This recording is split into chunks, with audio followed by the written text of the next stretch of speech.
will seize the crown and punch their ticket to SummerSlam for potentially the World Heavyweight or the Undisputed WWE Championship or either of the Women's Championships if both are still in play. As we bring forward this brief last preview night of Night of Champions on this episode of City Predicting. Welcome everybody into the discussion. Let's freaking go from the States before we head over virtually to Saudi Arabia. As this is City Predicting, episode number 176. Hello, everybody, and welcome back here once again to City Predicting. You know what this is? From the Simple Man, the Simple Brand, the voice for Grateful for Professional Wrestling. Damn it. And my name is Noel Foster. So thank y'all for tuning in, whether live or on demand. Please like, subscribe, comment, and tell a friend. And if you want to dictate the conversation, super chat or PayPal or Patch, simple as that.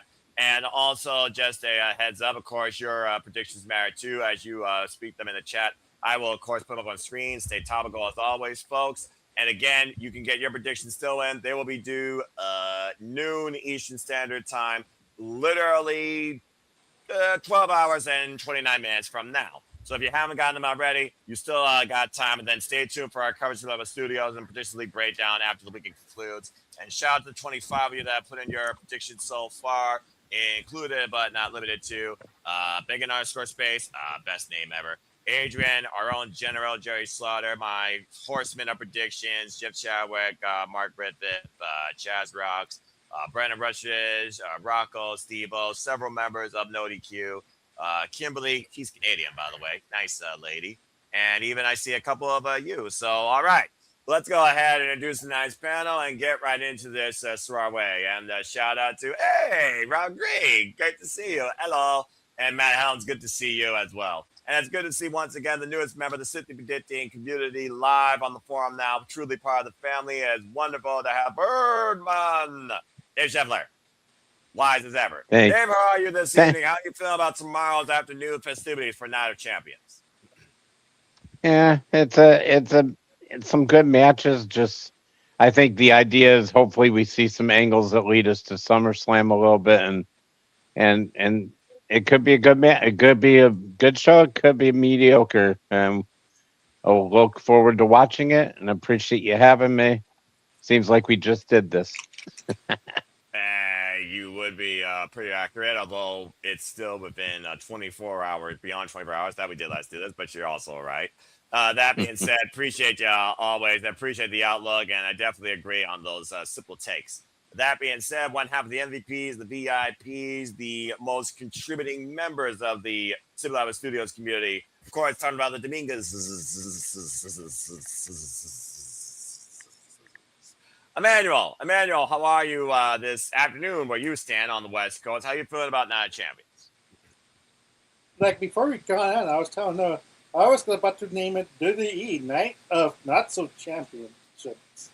Because there's a once upon a time, WWE used to put every title on the line. No kidding. Every title was on the line. Now we barely get even every title on the line. What's up with that, WWE? They're talking about a dead concept, just like as her in predictions. If you haven't seen it, watch yesterday's predictions. Yeah, not wrong with consistency. Do the picks, but nevertheless, it's an okay card. I have some complaints of my own about this card. Some individuals who did not deserve to win, in my opinion. But it's what it is. It's going to sell the card. People are going to be hot, and that's all we can do. Like they're the ease of business, and they're not going to listen to the hardcore fans. They're going to listen to the casual little kids, and that's the truth.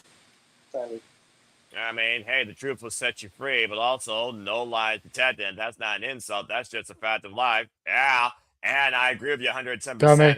Yeah. And thank you for staying consistent. And when I say dummy, you say, yeah, dummy. Yeah. Dummy. I wasn't talking about you. It's all about me. With that being said, he's not a dummy. He is the renegade of wrestling, JJ Williams, the CEO of Kazani Studios and chief brand ambassador of the Super Reliable Studios. That being said, JJ, good to see you once again. How are you feeling about WWE Night Champions, my friend? How about we just pull a Jey Uso here and we run back what Emmanuel said? There you go. Again, used to be every championship on the line. Now we've got 3 championships on the line on a 6-match card. You Yeah. know, neither IC titles being defended. No. The world heavyweight title's not being defended. The tag title's not being defended. No. Neither tag title's being defended. The women's tag title isn't being defended. No. Neither women's championship being defended. Shall we continue? Yeah. I mean, what are we doing here? I will give you the 2 King of the Ring finals matches because while they are not championships in belts, you are winning a tournament to get a title shot at the next big show. So I'll give you those 2 matches. Mm-hmm. But Seth and Bron can be on a random Raw. Facts. Just like half of the matches at Forbidden Door can be on a random Collision, but that's a whole other story. Again, Seth and Bron is a blow-off match also, remember. I'm surprised it's not Hell in the Cell instead of just a cage, but this is the blow-off for them. But to that point, Seth and Punk blow-off was at the Raw premiere on Netflix. I was about to say that. It's a premiere, though. That's a major show. Was a major show. Okay, so you saved this for Saturday night's main event. Well, that could be because Saturday. Yeah, I mean, still, but there's debates in there. To the point with the manual, consistency. That's going to be me. Consistency. I've got a lot to say about some of these matches and very little to say about others. So, in the words of No DQ's resident Big Baller, let's get this ball rolling, baby. I'm going to be here, but I'm going to be off camera. You're going to have to look at me in the lovely Thea Hale while I get down on my dinner. And you know what? I don't blame you. Enjoy those videos because they're going to be more red hot than the action on this card per se. Yeah. Based on what we're discussing. And that's not an insult. That's just a fact of life. Let me talk to it. No, we're not going there. But that being said, again, thank you, JJ. And again, I definitely agree with the sentiment, but it is what it is. To those that do believe this is going to be held in a higher echelon as a whole, I hope your expectations are met and surpassed. To me, mid. But without further ado, to the community, wrestling fans, enthusiasts, hardcore casuals, the Orange Cast, these with a level of whatever. Let's get right into it. Again, this is WWE Night of Champions in Saudi Arabia. It will be 1 p.m. Eastern Standard Time exclusively on ESPN Unlimited with the first hour on ESPN. We will be coming here at the CB Labo Studios. They do have a 2-hour kickoff show. Fuck that noise. We're not doing that shit. Okay, so let's go ahead and get right into this. And to JJ's point, we got 6 matches here. 2 matches that mean absolute importance towards SummerSlam as they have World Championship implications and the Undisputed WWE Championship and the rest. So let's go ahead and kick things off what I think should be might as well the opener because why are we running this back? I mean, you really got nothing else. It's the United States, not the Intercontinental. Who's the Intercontinental champions again? So Ruka, that would make sense. The other champion, Penta. Penta almost forgot he was champion because that's how much it's like, whoop. But that being said, screw the idea of defending something that's supposed to be intercontinental on an intercontinental PLE. But nonetheless, it is what it is. As we approach the 250th anniversary of America, let's go ahead and talk about the red, white, and blue for the men and the women. I almost feel like we could go back to back on both of these. So fuck it. Maybe I'll wrap them up into one package. But fuck it. Let's do it. TV time kicks things off, and it wins probably if it kicks things off live. Or maybe it's the top of the hour. They seem to do the women at the top of the hour. But I'm going to give the newlywed his credit where credit's due because he absolutely deserves it. Good on you, Trick Willie. Let's talk about the Women's United States Championship match to kick things off. And yes, Tiffany Stratton defends the gold against Jade Cargill. This will be Tiffany and Jade 3 or 4. I don't know. I lost count. She's the new Nia Jax. Anyway, Jade Cargill, Tiffany Stratton, their beef goes all the way back to last year's SummerSlam when Tiffany Stratton was, of course, the former WWE Women's champion. And, of course, due to injury, Jade beat her and had a lackluster run in the experiment film, much like Jey Uso. Now she's back in the mid-card where she might be the most comfortable going after the United States title because Lord help us if we use somebody like Chelsea Green or Julia or insert name here that's not Jade Cargill. But to Jade's credit, and again, I try to look at both things here, devil's advocate, but also the heavily aspect. They seem to work very well together, and this seems to be where Jade might be the most comfortable. So, bottom line, does Tiffany time run out, or does Tiffany Stratton beat that bitch, and we move on with Tiffany Stratton as the face of the U.S. before we officially salute and hopefully once again vote in our hot mess? Let's go around the horn and see what y'all think. Due to the nature of city predicting and the nature of this card and probably our levels of energy, everyone will say their piece on these matches if they choose. After one person said, of course, the ballot on the vote in what they believe in. And basically, according to Rob Green, both finals on the first hour, that's a whole different level of rage that you're going to bring out JJ and others. If that's the fact, Rob, I hope that you're truly wrong. In my opinion, one of them should end the show. The other one should start during the top of the main feed. Otherwise, they'll be, what are we doing? All right, that being said, let's go ahead and talk about the Women's United States Championship. We're just going to go around the horn and just see what people think. Emmanuel, your thoughts on Tiffany Stratton versus Jade Cargill. Do you have a brand new United States Women's Champion? Then we're going to go, because we got a smaller panel here, a little differently. We're going to go this way, and then me, and then move on. New champ or retainment? New champ, fortunately. Tiffany time has run its course. She needs a character change badly. The babyface run is done. Like, it's time for her to turn heel. If not, I'm not sure what we're doing here. I'm not feeling the TV time babyface run. Like, I'm not sure when it likes spark. Like, probably last pay-per-view at the most. I'm not sure what does pinpoint when I lost interest of her, but it is what it is. Point hold. Sorry, yeah. You were saying. So yeah, just Jade has the momentum. Let her see. Let's see what she does with this mid-card title, and run it from there. Because let's face back, Minchin and BFAB are mid-card talent. So, well, perfect fit for a mid-card championship to have a mid-card storyline. My fellow American, I must disagree with you on the stance that not every American earns the right to have a job opportunity freely, nor does an appeal mean that a job opportunity is given willingly. In my opinion, bitch don't need no belt. Thank you. That being said, coming out of the manhole covers of Saudi Arabia and interfering with the order is Charles Schultz, who still believes in Chase U, idiot. But that being said, welcome, Charles, to the City of Predicting. It's been a moment since we've seen you. How are you? First of all, how dare you disrespect Chase U? Always. Then, now, and forever. Hey, that's going to be fun. Oh, I'm sure it is, as I got both Chase U alumni next to me. That being said, since you just joined the fray from one Chase U plant to another, let's start with your predictions next. That being said, the ballot's set to new champ. I think you're foolish. That being said, Charles, what do you think? Jade Cargill once again becomes the champion of something for no reason? Or does Tiffany Stratton continue to rock around the clock all the way into America's independence? New champion. Wow. Because let's be honest, I'm going to say it now, we're getting Jade and Charlotte for the women's U.S. title at SummerSlam. There you go. Interesting take. I mean, Flair and Cargill was one of those matches teased when he first arrived on the blue brand, so I guess that's one way you do it without involving either in the World Championship. Although, again, the biggest money match, Charlotte Rhea, hindsight, just saying. We'll talk more about that when we get to the Queen in the Ring.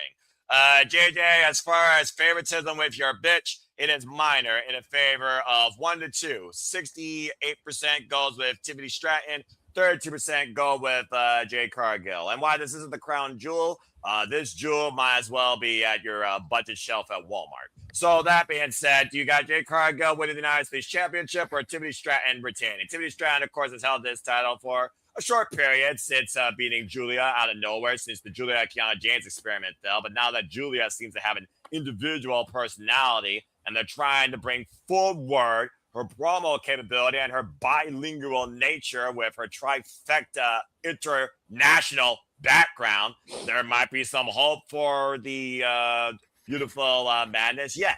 Although I'm waiting to see her and maybe the glamour, like Monroe, mix it up. But that's just something else that I'm just hoping that WWE feeds me to make me invested as a fan again. But highly unlikely and unlikely. Anyway, JJ, what you got to say regarding that bitch and Tiffy time? Two women that you heavily support and know very well.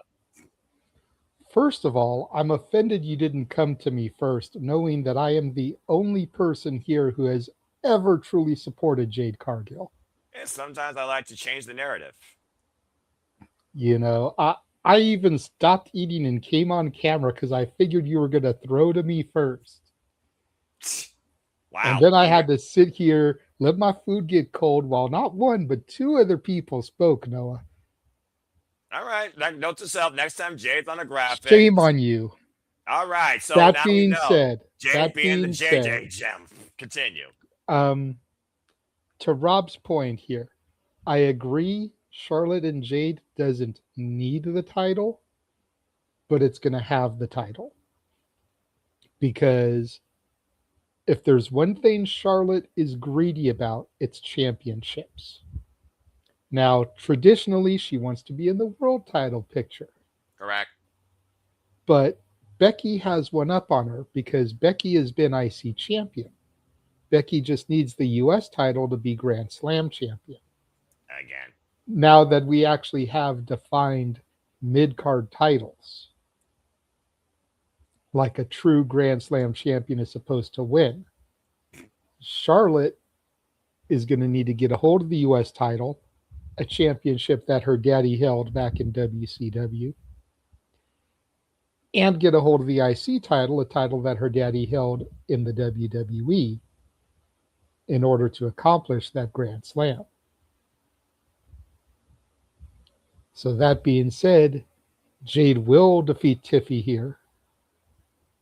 Charlotte Jade will be for the title at SummerSlam.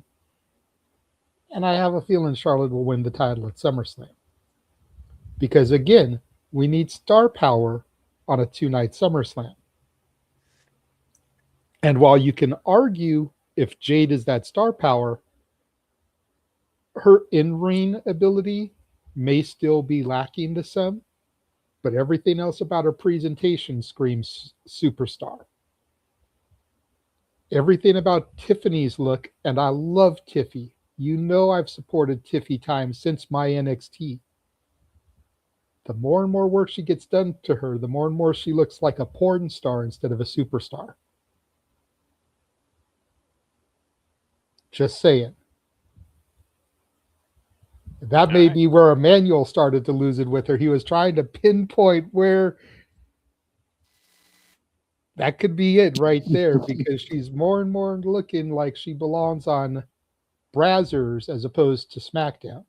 Well, she might be trying to appeal to a different audience. Look how well it worked out for Mandy Rose. I'm just saying. But that also cost Mandy Rose her job. I'm just saying. This is WWE. They'll keep whoever can put money into their pockets versus whoever can put freaking implants in their chests. That being said, you got Jade Cargill. I don't. I'm still going with Tiffany Stratton. I think Tiffany versus Charlotte is more worthwhile, especially with the Charlotte-Alexa dynamic in play that was basically going up against the badge of Jade Cargill on SmackDown tonight after Jade got the better. Hey, guys, you remember how WWE booking works? Usually based on the person that looks stronger going in, they lose. So I'm still on Tiffy time, and whoever RCS champion, who I think is more capable, who I think is more marketable, I'm going with Tiffany Stratton. Tiffy time or Brazzers endorsement be damned. I'm still thinking Tiffany Stratton is the face of the U.S. heading into July 4th. Now, as far as what happens beyond that, Madison Square Garden, Chelsea Green, Charlotte implosion, Temu baddies go to catering or sent back across the border. I could care freaking less. That being said, Tiffany Stratton retains for right now because anything could change between here and SummerSlam. Knowing the WWE doesn't know how to do something beyond a month, if not 3 weeks. And you got to do something major at Madison Square Garden. I'm just saying. The mecca of sports entertainment in America. Tiffany Stratton for the win. Someone has to be different. Hell, someone has to make this thing seem somewhat interesting. All right.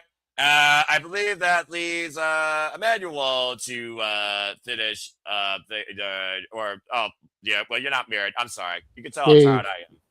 Hey, thank you very much. Dave, you're the last one, Birdman. It's 1 Tiffany. It is 3 Jade Cargills. And looks like the audience is mostly going with Tiffany. Where do you stand with this? Well, No, you took the words out of my mouth because I had Jade until SmackDown tonight. When I watched SmackDown, I said, not only did Tiffany take a loss, Jade got a win, and then Jade stood tall over Tiffany. So I think Tiffany's holding on to it. I don't think Charlotte and Jade need the title for SummerSlam, and because I think, as far as she thinks, whether her dad held it or not, I think she wants the world title before any mid titles. So I think Tiffany's holding on to it, and you still see Jade and Charlotte at SummerSlam somehow.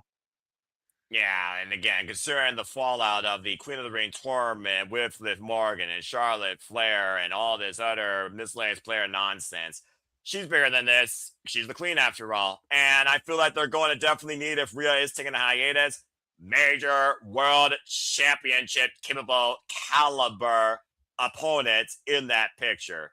Just saying. Definitely. All right. And that being said, go get a Pen Express endorsement, Mia Yim and freaking BFAB. Anyway, moving on. All right, well, that was simple. Seriously, I feel like this was truly simple here for the night. And thank you, Rob. Muchas gracias. Appreciate you in all languages that I could say thank you. All right. Manuel, shut up. That is a ballot that's never going to reach the voting pool that no one's ever going to vote into. All right. That being said, Charles, doing the freaking finger gesture or doing a Richard Nixon. I am not a crook. Anyway, let's go ahead and move on from there. Charles might be a crook. I don't know. I don't know what he does by night versus day, but let's see what he absolutely buys into besides Chase University that's dead. Charles, you kick things off next. Let's talk about Trick Willie versus Absolute Ricky Saints. A match with all the charisma, but technically speaking, this is heel versus heel, but considering we got a newlywed and a man with a charisma that could rival Dwayne The Rock Johnson with his own presentation, maybe he is the exo de facto babyface. But yes, folks, we go from the Women's United States Championship match to the Men's United States Championship match. As Trick Williams has been whooping that trick without a gingerbread man chasing him or him chasing him, basically since winning this title at WrestleMania. Absolute Ricky Saints got the proverbial golden shovel as soon as he arrived and got ousted out of any form for the Undisputed WWE Championship picture we'll talk about here as our opener after the King of the Ring. Well, actually, no, we'll do this as the opener because it's a damn title. And now we have Ricky Saints, who beat Carmelo Hayes. Yes, you heard me right. Ricky Saints beat Carmelo Hayes to earn this opportunity. And now we find these two men going one-on-one. Subtle exchange of words on SmackDown here. Both men with all the pompous and confidence in the world to hold on to this belt and who rightfully should be the face of the U.S. And now we have at least a new program and a first-time matchup on SmackDown. What a crazy-ass concept. For a mid-card championship. Really, Emmanuel? So that being said, Charles, what do you think happens here? Do we absolutely get a brand new WWE United States champion for the men? Or do we whoop that trick with the newlywed still holding the United States Championship? What do you think? Trick is holding the title. He's keeping the belt. And then we're going to see Mello and Trick probably at SummerSlam. That is all. You just want to see Trick Mello game. Just call it what it is. Yes. That is all. Also, all right. Manuel, good job. Oh, my gosh. The bloody hell. Freaking that's better than Lemon Pepper Steppers versus that as your avatar. I'm just saying. All right. Well, let's go ahead and see what happens here. For those that are wondering what happened on SmackDown, Ricky Saints took a cheap shot against Little Yachty after being called the Peanut Gallery. After Ricky Saints made sure that he was the one that got the last word or the last shot in. As again, the revolution will be televised. Okay, so Charles has set the ballot for Trick Willie. Whoop that trick. The face of the U.S. still Trick Willie or Barack Obama with hair and sunglasses. Let's go around the horn and see what the rest of you all think. Let's go to Dave this time. Dave, what do you think? Does Trick Williams still hold on to the United States Championship? He's been holding it on now for about 2 months and a week or so. Or do we get some surprise upset here and Ricky Saints actually surprises us? Or does Little Yachty use something different besides a candy cane stick and a $1 bill to cost Ricky Saints this chance? What do you think happens? I think definitely Trick's winning. I don't even know if he needs Little Yachty this time for this one. I think it's too early for Ricky Saints to win a title at this point. And Trick's going over. He's going to be in SummerSlam as one of the championship matches. Yeah, actually going into one of the big four as the champion for one of the biggest whoop that tricks of the year. With all the bass, all the bit bass. All right. Well, that being said, I'm surprised if Emmanuel plays Emmanuel card because I'm not to play any pressure on you, bruv.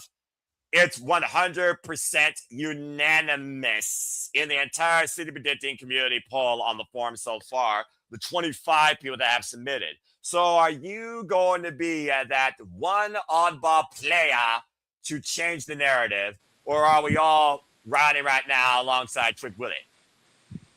Wow. Good for the no DQ universe. The 25 people voting the right choice. The Trick really is to retain this title. That's all I have to say. Like it's pretty obvious he's gonna retain. It'll be an idiotic mentality. Why will you give it to Ricky Saints when he has no momentum at all? It's kind of sad to point that out. But it is what it is. Like I'm not sure that the casuals do see NXT. We know people do see NXT, but it is what it is. Trick Williams for the win. Like there's no reason to change the title. I feel like that's going to be a lot of the chat for this simple PLE tonight. All right, fair enough. Yeah, I completely agree. We're going to whoop that Trick all the way into SummerSlam. And as much as I want to see Trick Mello game, I can see them really riding out this program with Ricky Saints as long as he rolled out on the NXT North American Championship of all Eagle, Ethan Page. And that might be literally our mid-card rivalry since Trick Williams is not doing the open challenge, which I guess you could say is a nice change of pace because at least it means that you might have a focus point to build a star with this title. Is Ricky Saints the next one, though, or is him the one to come forward who already built this title up? And where the fuck is Ilya Dragunov? Just saying. But yeah, I got Trick Willie retaining. I will also agree to whoop that Trick. I like it. That being said, let's go to JJ, who will Booker T impression that all day and all night long, longer than a Lionel Richie song. And let's see if he whoops that Trick, or does he believe there is an absolute change that will happen in Saudi Arabia? Just saying. JJ, you finish things up. What's your thoughts on this? We're going to keep living in Trick Willy Wonka's chocolate factory, man. We're going to whoop that Trick. And the lemon pepper steppers are going to keep walking their way. Oh, bloody hell. All right. Okay, so that was pretty straightforward. So straight up, that's the first hour. And honestly, this makes sense to be the first hour, in my opinion. If it's the King and Queen of the Ring, what are we doing? What are we doing? Okay. I mean, the guy who brought us the fantastic era of Trick and A is going to continue to reign supreme here on SmackDown. I almost want to play the loser horn, but at least here it makes sense. And the less we talk about that, the less my blood will boil because I'm getting very close to that 3-word sentence. And Sunday will be the do or die. Especially, shut the fuck up, especially if a certain team loses against the only other team in a non-existent tag team division on the fucking shadow of a former identity that was the brand of TNA Wrestling with an actual women's division that led the business. Now, that being said, everyone got their piece in. Very good. All I wanted to point out is, like in the intro to Shenanigans, if Trick and A is what it took for Dattila to acknowledge someone from my NXT, I'm here for it. Because Dattila never worked Tuesday, remember? So still doesn't. And Charles has his hand up. All right, out of the sewers. Well, once in a while, he has to bring himself to light, like Evanescence. That being said, hello, lads. Good to see you in the chat. I'll send a link as well if you want to join in or continue just being shout in the conversation if you wish. Just let me know, my Canadian friend. That being said, Seth also believes that Trick retains. Charles, what you got to say real quick? Second legs are working good. Jay's not wrong. Brain don't work. We're live, pal. Yeah, I know. We're live. Yeah, we're all live here. I don't know how we're live, but we are. Continue. But yeah, I agree with JJ when it comes to the Trick TNA thing. That's all. Okay. Okay. So he's just Thank you, riding. Charles, and take another sip of your moon mist. I wish I had that right now, but I don't. Sometimes I really wonder, should I get the hard stuff for Mountain Dew? But anyway, moving on. All right, well, moving Nice on man. up from there. Well done, gentlemen. Let's go ahead and continue now into the actual importance of this card, shall we? Because why it is called Night of Champions, it is not about championships. It is about championship opportunities. And they all culminate through the King and Queen of the Ring tournaments. And since we had a mighty queen of the SR Studios family arrive in the chat, she will kick things off for the Queen of the Ring matchup. Listen to her or watch this, Crimea River, or do you believe in the Jesus of the sky? Let's talk about this year's Queen of the Ring finals. Folks, that's not photocopy. Do not let your eyes deceive you. That is indeed the Raw WWE Women's World Heavyweight Champion, Liv Morgan, of the Judgment Day, defending her freaking challenger's chance to challenge for a championship. The Genius of the Sky, former Raw superstar, Io Sky. So, yes, Io Sky and Liv Morgan, they both qualified through their fatal four-way openers. And, of course, Liv Morgan beat Raquel Rodriguez in the semifinals, while Liv Morgan did beat the queen, Charlotte Flair.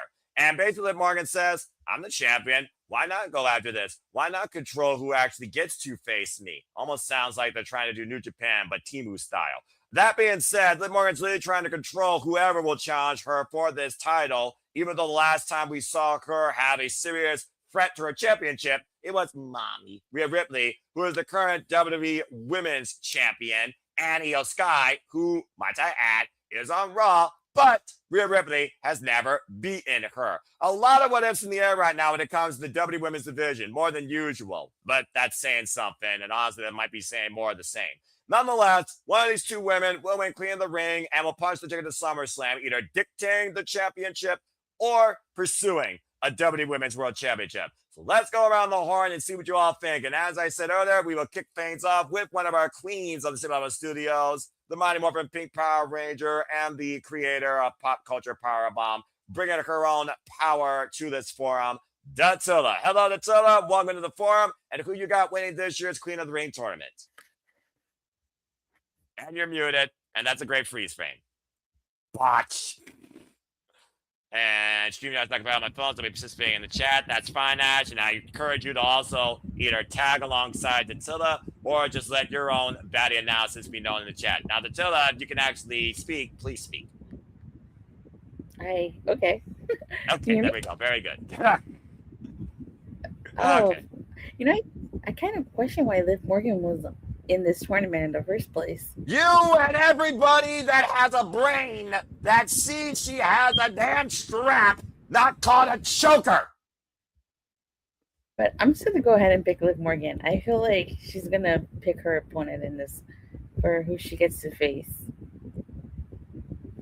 Okay, fair enough. Yeah. So basically, it's Judgment Day, defined by the Judgment Day when it comes to anything that happens with the WWE Women's World Heavyweight Championship, primarily dictated by judge, jury, and executioner Liv Morgan. Yeah. I gotta go with Liv on this one. I just feel like, you know, she's probably gonna want to pick her opponent. They're probably gonna allow her to pick her opponent because I don't know. I mean, if Io Sky wins, who does she face? You get me? Well, there's nothing official yet, and as far as I know, you got Liv Morgan and you got Rhea Ripley, women that she's both beaten. True. Just saying. All right. Thank you, Dattila, and so glad to have you here. It's been such a long time, my friend. I hope that everything's going well in and out of academic ventures and pop culture references and escapades. And again, folks, if you haven't already, follow her today at PC Powerbomb on the X and subscribe today to Rangers of Wrestling, where it's always wrestling. I like messing with you, and you're my. Who doesn't like messing with me? I'm the butt of everybody here for some reason because I am not entertained. You know, I'm almost done writing your song. I'm gonna hire someone on Fiverr to sing it. Oh, and we're gonna make a whole music video out of it. Yeah, I'm sure that's gonna hit the Spotify Billboard charts. Thanks, Dattila. Much love to you, pal. All right. And much love to the family of Joe Dorian, by the way, who formed this part of Violent Design in TNA Impact Wrestling as he lost his battle with cancer and his life has officially hit zero wrestling power. All right. That being said, she set the ballot for Liv Morgan. Cry me a river if you disagree. But then again, Saudi Arabia, based on her previous record, she's had good fortunes here. Let's not forget. Former Crown Jewel champion, I believe the inaugural Crown Jewel champion, and she even beat Becky Lynch here at one point for that very freaking title that she's holding. Just saying. This very well might be her stage. She also won the Royal Rumble in Saudi. Yeah, literally. Earlier this year, that led to her WrestleMania moment where she introduced Trouble. Oh, wait, no, that's EC3. But Trouble in the Monday Night Raw more than ever, being the leading woman of Monday Night Raw, whether people like it or not. Me, indifferent. All right, so we got Liv Morgan. Let's go around the horn and see what the rest of the people think. We will go with Emmanuel next on this one. Emmanuel Io Sky. She doesn't have anybody on Monday Night Raw. She's rolling solo. Rhea Ripley, debatable right now where both her body and her mindset stands. I just hope that she's okay. Liv Morgan, she has the entire Judgment Day behind her. The leading women of Monday Night Raw, and of course, Raquel Rodriguez and Roxanne Perez. And someone's got to give sooner rather than later with that trifecta of power in the longest running Evanescence My Chemical Romance ads in Monday Night Raw history, not named Degrassi. So what do you got to say, Emmanuel, regarding this? Wow, I mean, like, there's so much to unload in this match. It's just the stupidity of this match.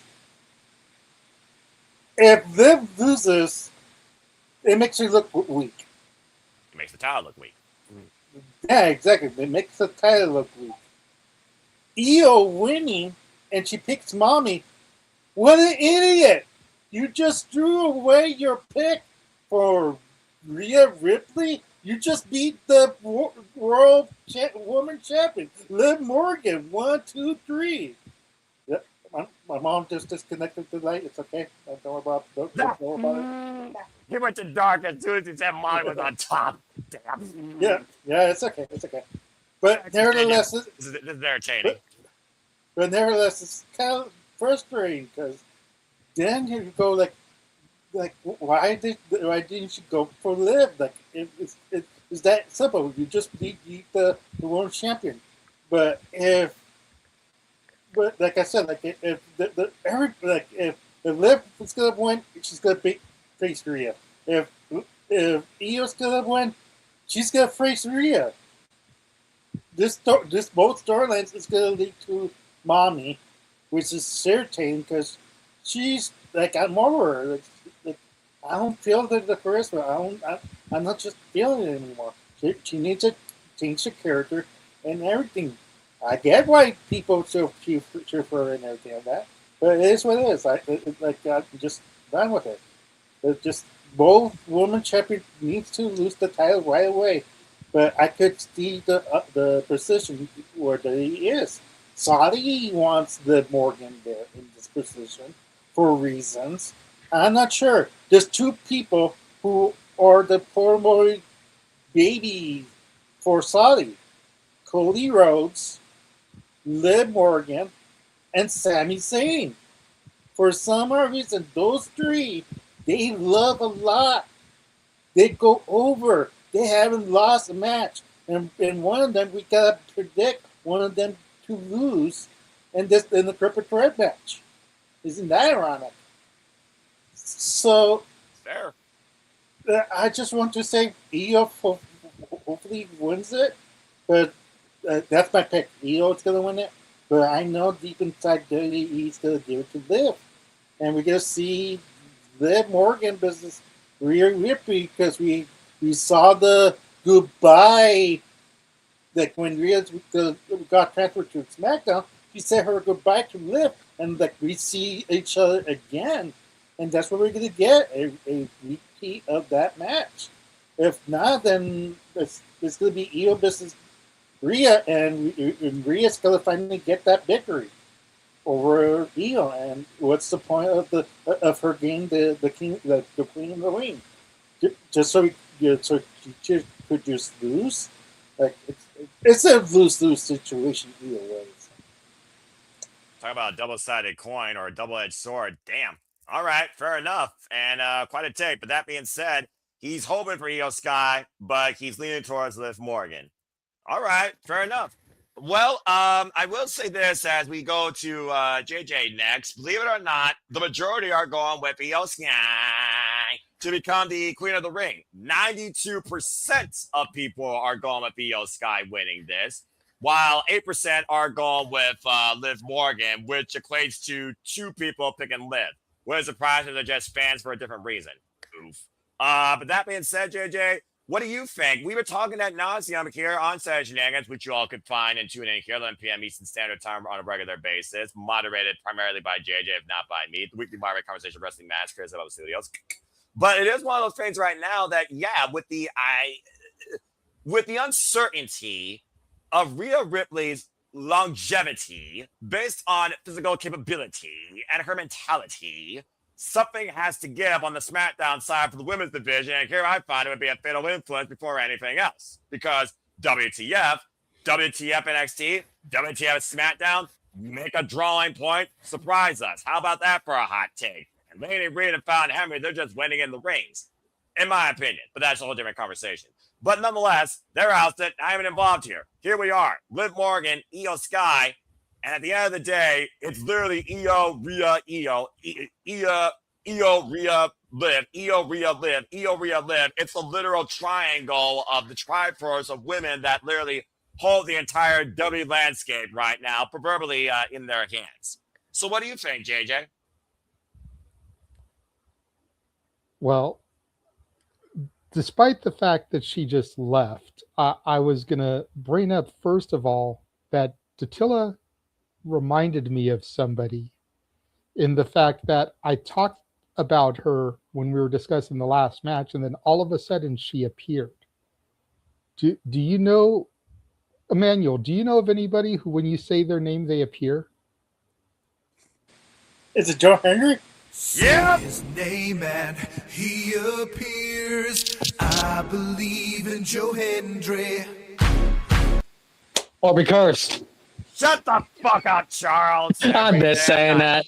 Every damn night. Has to happen at least once. It's great to be back. Bloody Well, am I hell. wrong? Did Datilla showing up not make you think Joe Hendry? Because I literally had just got done talking about her, saying her name, and she appeared. You didn't even think about that. He's got you there. Yeah. Get back on topic. Okay, so in seriousness here, there's a certain 5-letter P word, and no, it's not anything nasty for you people at home, but there's a little 5-letter P word that WWE has used a lot these last couple years. Can anyone take a guess as to what that word is? Pivot. Thank you, Dave. I believe personally, and granted, I'm no WWE insider, I'm no Sean Ross Sapp, I don't have any inside track to information on stuff. But my personal belief is that there have been quite a few pivots this year in the Queen of the Ring tournament. First things first, if stories are to be believed, the only reason Liv is even here is because Stephanie Vicker got injured. And they wanted to keep something doing with the champion while Stephanie was out. Mm-hmm. So right there, you've got a pivot in the fact that Liv is in the tournament. Mm-hmm. I don't think Liv was ever destined for the finals. Mm-hmm. I think she was originally going to get eliminated by Roxanne or Raquel to potentially set up a match at SummerSlam for her title. Still waiting for Roxanne to break free. I'm just and then we could have had whoever was in the finals challenge Rhea. But then, if stories are to be believed, Rhea Ripley is injured. To the question that Ash asked earlier, how severe is Rhea's injury? We don't know. Nothing has been said. Traditionally, when Rhea gets injured, they let us know how severe the injury is. Oh, yeah. So I think the original plan was Io was going to win, go to face Rhea at SummerSlam. Rhea was finally going to get her victory over Io Sky. Get the one win she's never been able to get. Granted, it's not at the Mania stage, but it's the second biggest stage. It's SummerSlam. Exactly. But with Rhea's injury, we can't put a chance on that. Because what if she's not cleared for SummerSlam? And you're going to have a lot of angry fans. You put her on a friggin' marquee. So that's why I still firmly believe the pivot that we are going to see is Liv is going to win, but winning isn't good enough. She is going to call Rhea out right then and there. Rhea, being the dumb baby face, is going to accept the challenge. Oblivion, 1, 2, 3. Rhea goes off to get healed, whatever's wrong with her. And we deal with Livy 2 belts for right now until we get a Money in the Bank briefcase and somebody can cash in to take a championship off of her. Maybe have Liv pull double duty at SummerSlam, defend one belt each night. Liv is enough of a marquee draw that I think she could make up for the absence of Rhea Ripley, even though Rhea is the biggest women's star in WWE right now. Thank you. I think Liv is right on par with that. You know, number 2 or 3. So having Liv pull double duty, I think would make up for the loss of Rhea. And I think that she is a good enough performer that she can carry that burden on her back. And then you run into a real problem, because how do you boo someone that's able to work both nights and be successful? You run the risk of turning Liv babyface. Yeah. But there's enough people out there that I think really love Liv. So Liv Morgan is winning Queen of the Ring, adding another accolade to her Saudi championships. Damn. I'm sorry. I know you're an Io Sky shooter. Fuck that. I know you're an Io Shirai shooter, Noah. Okay? Liv Morgan is taking this, and I would not be surprised. I don't have money to belt. I'll tell you what. I will put down a free spin on the wheel to anyone who wants to take me when we do karaoke next. That Liv is going to walk out of Saudi tomorrow with both belts.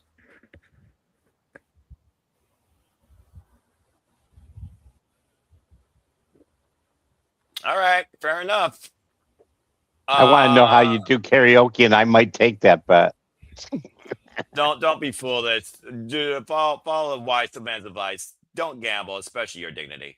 All right, thank you, Yeah, because JJ. every time Noah says something, he ends up putting his foot in his mouth and chewing on that leather. The last time I've said several things, though, nothing's happened. So actually, the wins and losses record for me is much higher, as well as my prediction score against you, considering I lead Team No DQ.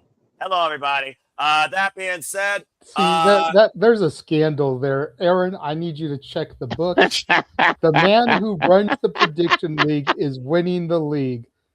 I'm just saying, that's like Pete Rose betting on his own team. I'm just saying here.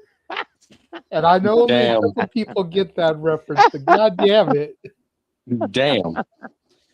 Oh my God. You're just envious. I mean, shoot, whatever. And this is another reason why also sometimes JJ and I will never fully 100% agree because, yeah, I'm bringing Io Sky. At the end of the day, super chatty and PayPal are your friends. Shut it, Ash. That being said, nope, I'm still not agreeing with JJ. He's not influencing me. Fuck that. I don't need to see Liv 2 belts. Hell, SmackDown barely has any star power and any recognition as it is as their own, besides the fact that blue's a different color from red, and you don't need to watch PBS to know that. That being said, no. I think Io Sky needs to win because at the end of the day, it's still occur. It's still injured.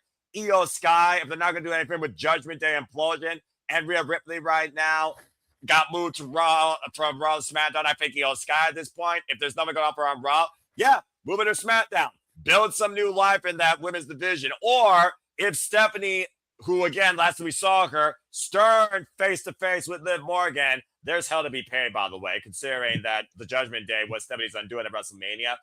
Maybe she's clear enough. We get a surprise. She shows up because Judgment Day, I'm sure, is going to try and help Liv Morgan win this thing here. And Stephanie costs Liv. I still see more ways of Io Sky winning in the next 12 hours and going to SummerSlam to become the champion once again, especially if Rhea's going to be absent. Then the need for Liv Morgan to have both belts just because, for some reason, you can't actually define two women's divisions. Try and prove me wrong if you choose, but something tells me that Liv Morgan, if they don't have her solely on Raw, you've already fucked up. If they have her on SmackDown, you're underwhelming what you're trying to build up. And I'm still holding out for Fatal Influence to be that Fatal Influence. And they targeted Mommy in the first place before that bitch interfered. Now she's at the back of the line, as she should be. In my opinion, Jessie Jane or somebody else in the blue brand needs to take the title off Mommy before her mortal enemy, Liv Morgan, does. Or Io Sky needs to move brands and take it off her more poetically if Rhea doesn't go heel here because she's going out on injury. There's only two ways I see SummerSlam going right now with the SmackDown Women's Championship. Rhea goes heel and holds on to it. Io Sky takes it off her and moves over to the blue brand with it. Liv Morgan, stay on Raw, and maybe finally Judgment Day implodes. Not holding my breath. But no, I don't see Liv Morgan winning. I think Io Sky gets it. Plus, it's just one of the things right now that Io Sky, nothing going for her. Liv Morgan doesn't need this. She's the face of Monday Night Raw. Call it what it is. And there's the teases of her and Roxanne Perez having a fallout. So she already has potentially Roxanne. And if Stephanie comes back, Stephanie already waiting for her and her championship you can build to SummerSlam in long-term storytelling. There's your favorite words, by the way. That actually will build time into freaking August. Fuck Liv 2 belts. Io Sky for the win. All right. That being said, Dave, I see your hand. Will you guys say real quick? Why don't you go ahead and say your thoughts? Then we'll do Charles last and move on. Well, I agree with you. I agree with everything you said except one thing, Noah. And JJ, I'm sorry, it's not happening. Io Sky's winning.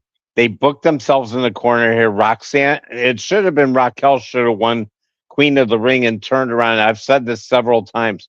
They should have done the Evolution thing from back in the early 2000s and had Raquel win it and then Liv say, "Oh, let's go.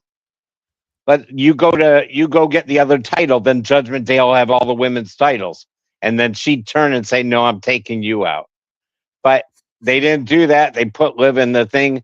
They didn't need Liv to have a match in this show. They really could have left her out of Queen of the Ring and got her on maybe to wrestle against Io as a regular opponent too at one point or another. But my point is here, the one thing I think I think you're off about, I don't think Judgment Day is helping Liv.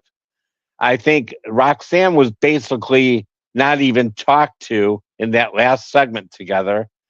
And Raquel was first talked down about her not caring about her too.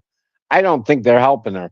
If Stephanie's really still injured, she may not be going to Saudi just to interfere in the match. I think it's going to be Roxanne that turns on Judgment Day, makes sure Liv loses. Io's going to go on. If Rhea's really hurt, they may pull what they did when Becky got pregnant and they gave the Money in the Bank when Asuka won Money in the Bank, she won the title. They could do that too if Rhea's really hurt too. And I don't want to see Liv having two belts. Becky, it was something, the way it happened was awesome. You don't want to recreate that with Liv. I don't think Liv is that person. And I just think that Io's winning this. I think JJ's going out on a limb with that one. I just don't think it's happening. He wouldn't be in a spot in the predictions league without going on a limb. But here's one thing me and JJ do share in common. We don't use betting odds in our predictions. Hi, Aaron Riff. But that being said, thank you, Dave. All right, so that being said, he also has the Io Sky winning as well. So I like the fact there is a split partition. So at least WWE made this somewhat interesting. Amanda, I do see your hand. What you guys say before we conclude with Charles and move on to our next match? Yeah, just three quick notes. Like with Stephanie, if it's injury, then she had a case with her old boyfriend that kind of abused her and everything like that, and she needed to go for court with that and everything like that. Now I'm not sure if she's 100%. If it is, then she's gonna come back tomorrow. If not, then you can see her in SummerSlam possibly. Second of all, Liv Morgan so far has been undefeated with her new song that she debuted. If you hear that theme song, that you know what song. I'm not gonna sing it because that freaking annoying. Yes, no, I agree. If she comes up with that song, she's gonna win it, and this and you it's over. There's no there's a reason why she's been playing it. The only times she's been losing it when they play her old music. And third of all, you could come back to me, but I have it at the top of my head. But let Charles finish. If I remember it, I'll tell you. Yeah, fair enough. But also, I'm going to just say this as my fellow statistician Papagino and I will particularly break down fun this event. Streaks are meant to be broken, and nothing lasts forever. Charles, go ahead. It's on you, man. What do you got to say regarding this? You guys, Queen of the Ring. It's been very split, as you've heard from the panel and Tatsula, who came in to just mess with me. And if that was the case, Tatsula, appreciate you. Also, dang you. One, to correct Emmanuel, Femi did lose in Saudi back at the Rumble. So people have lost. Except for Cody. Botch. So that's number one. Number two, Queen Io's happening, and Io's going to face Liv again at SummerSlam. That's all I'm going to say on that. It's going to be Io versus Blank for a title at SummerSlam, period. That's going to be Liv, because I don't see they're going to move Io to SmackDown. Okay, fair enough. All right. Well, that being said, again, folks, that's our thoughts on Queen of the Ring. Pretty split across the ballot. Again, Io, I hope you win, but in a kind way, I'll just say good luck to both. I think one's far more deserving than the other. I think someone else should be in this spot versus the other, but we're going to leave that alone. All right. And Rhea, I hope that you are okay, sincerely. As I said, this business can break you physically and mentally. Don't underestimate or don't underappreciate what these people do for your entertainment value, even if it's less than a bucket of popcorn from Orville Wedenbacher at your local theater. All right. Well, good job, everybody. Let's go ahead and move on from there to JJ's favorite title in WWE, the Undisputed WWE Championship, as Cody Rhodes defends the gold against Sami Zayn, who did lose, by the way, the match he lost that Charles also corrected Emmanuel on. It was also for the Undisputed WWE Championship.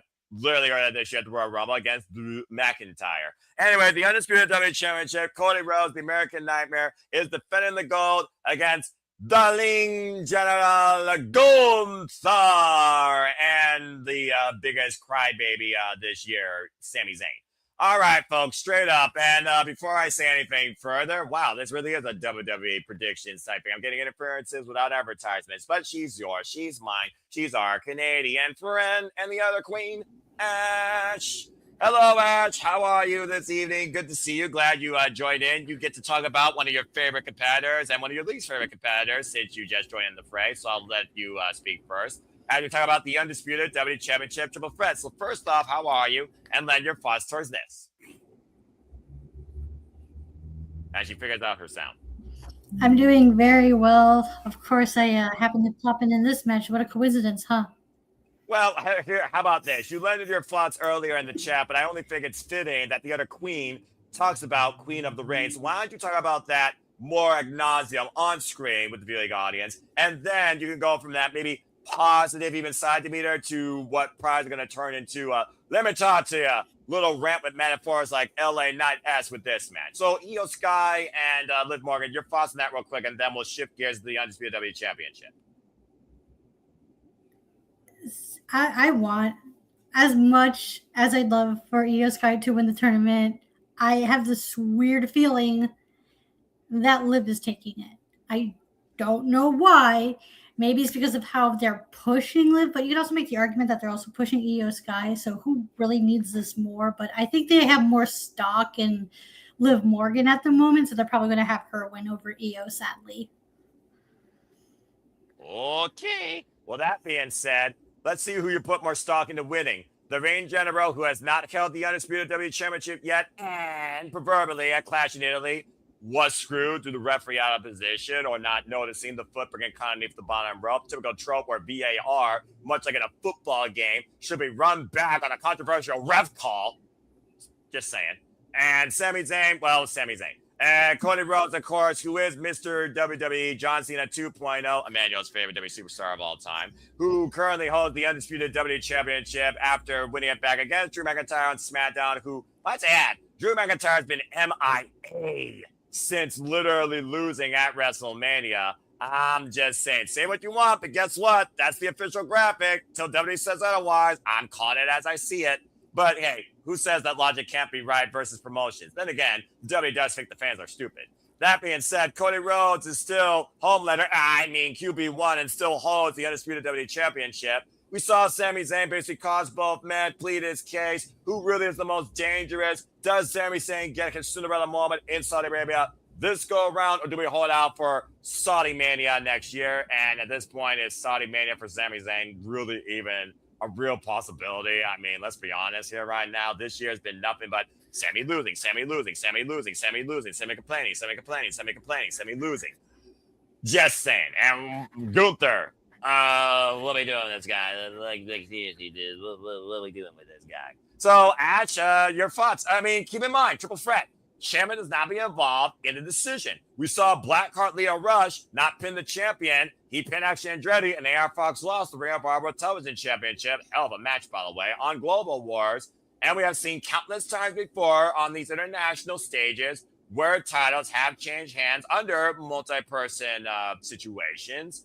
And at this point, Cody, he might be the only real chaser for the Undisputed WWE Championship right now in the WWE ecosystem, of being perfectly honest, unless something maybe happens in King of the Ring that we'll talk about here a little later. So who you got leaving with the Undisputed WWE Championship? Cody Rhodes, your favorite, quote unquote, not. Sami Zayn, fellow Canadian, also Crybaby Ginger, or the Ring General Gunther, who clearly has no identity or direction. He was just thrown into this. Cody Rhodes is not dropping that title until WrestleMania changed my mind. Damn! All right. Short, sweet, somewhat to the point. All right, so $50 follow-up. Do you think Sami Zayn eats the pin, or does Gunther eat the pin? Because you got to consider triple threats are buffer, fall person formula. Someone has to be removed from the championship picture. Someone has to stay in it to continue with it. I think one of these elements is not going to belong here within the next 12 hours. So why don't you add on to that thought? I think Sammy's taking the pin here, and we slowly build them back up because there's no way they're having Gunther with the pin. Like, when was the last time Gunther was pinned? That didn't involve a title change. Exactly.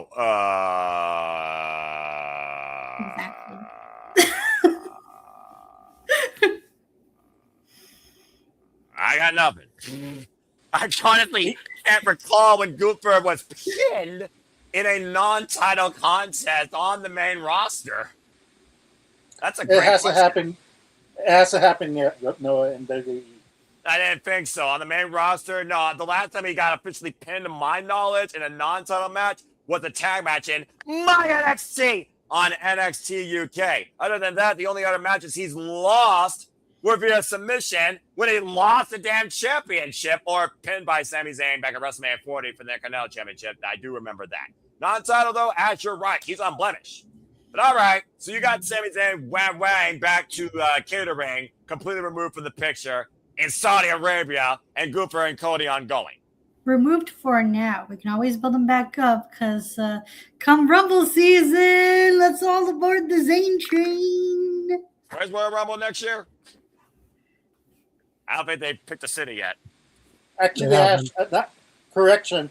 The first person who pinned Gunther is Cody Rhodes because the referee missed the 1, 2, 3 under this leg. So technically, Cody's is the first. Oh, but you said non-title. Too. Shit, yeah, that's a good point. That also happened. Okay, hold on. That's a new wrinkle now. Shit. About to say, Ash, you want to rethink your thought? There's a reason why I started off with her. No, I'm sticking with it. The baggage convictions of Ash. It's All good. right. Stick with it, Ash. That's perfect. What you said was perfect. Look, she's The winning. inner machinations of my mind are an enigma. Where have I heard that before? Insert milk carton spilling over here. Probably almond milk. That being said, that being said, you're leading the All Elite League for right now. So honestly, you're not missing much out here. And I don't expect a lot of changes in this, maybe 1 or 2 points. And I don't think this match is going to be part of that polarization, honestly. But all right, regardless, Ash got Cody Rhodes leaving. There's another fact someone put in the chat. I forgot Punk pinned Gunther at SummerSlam. I freaking forgot about that. Oh my god. But again, you said keyword non-title. Both Yeah, those that was a matches- title match. You're right with the non-titles. Title. Yeah, and Clash of Italy was title. It was for the Undisputed WWE Okay, Championship. so I'm still clear. Cool. You're clear. you are. You're still good. You're still good. Yeah, exactly. Alright, And cool. even Rob pointing out right there. I'm remembering well. Hey, There you another go. Canadian. What's up? Whereabouts Rob, we gotta get- we from? we Where gotta you get you on representing? We gotta get you on City Predicting one of these days, my friend. I absolutely welcome you onto this forum. We'll have a Canadian set up here. Me versus 3 Canadians. I know I'm outnumbered. All right. Nick and I in the Canadian Connection podcast. Just shooting the shit, watching Dynamite.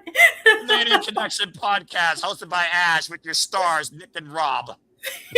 Hey Noah, get a Family Feud type of thing. The Florida guys against the Canada group. Oh my It's god, the that'd be Florida so team. fun. I'd be so down for that. Versus the Canadian team. Ash, I mean- see if you can get Stampede. Oh my gosh. You all got Family Feud up in Canada, so honestly, that could work. Steve Harvey's. Well, the we better got 4 Florida friend. guys from the No DQ. With me and a couple. Well, Gino's one of them, and then Matthew and Dwayne. We got all four of us.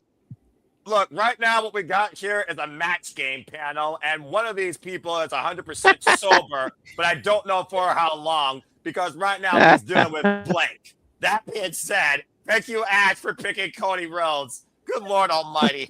Oh my gosh.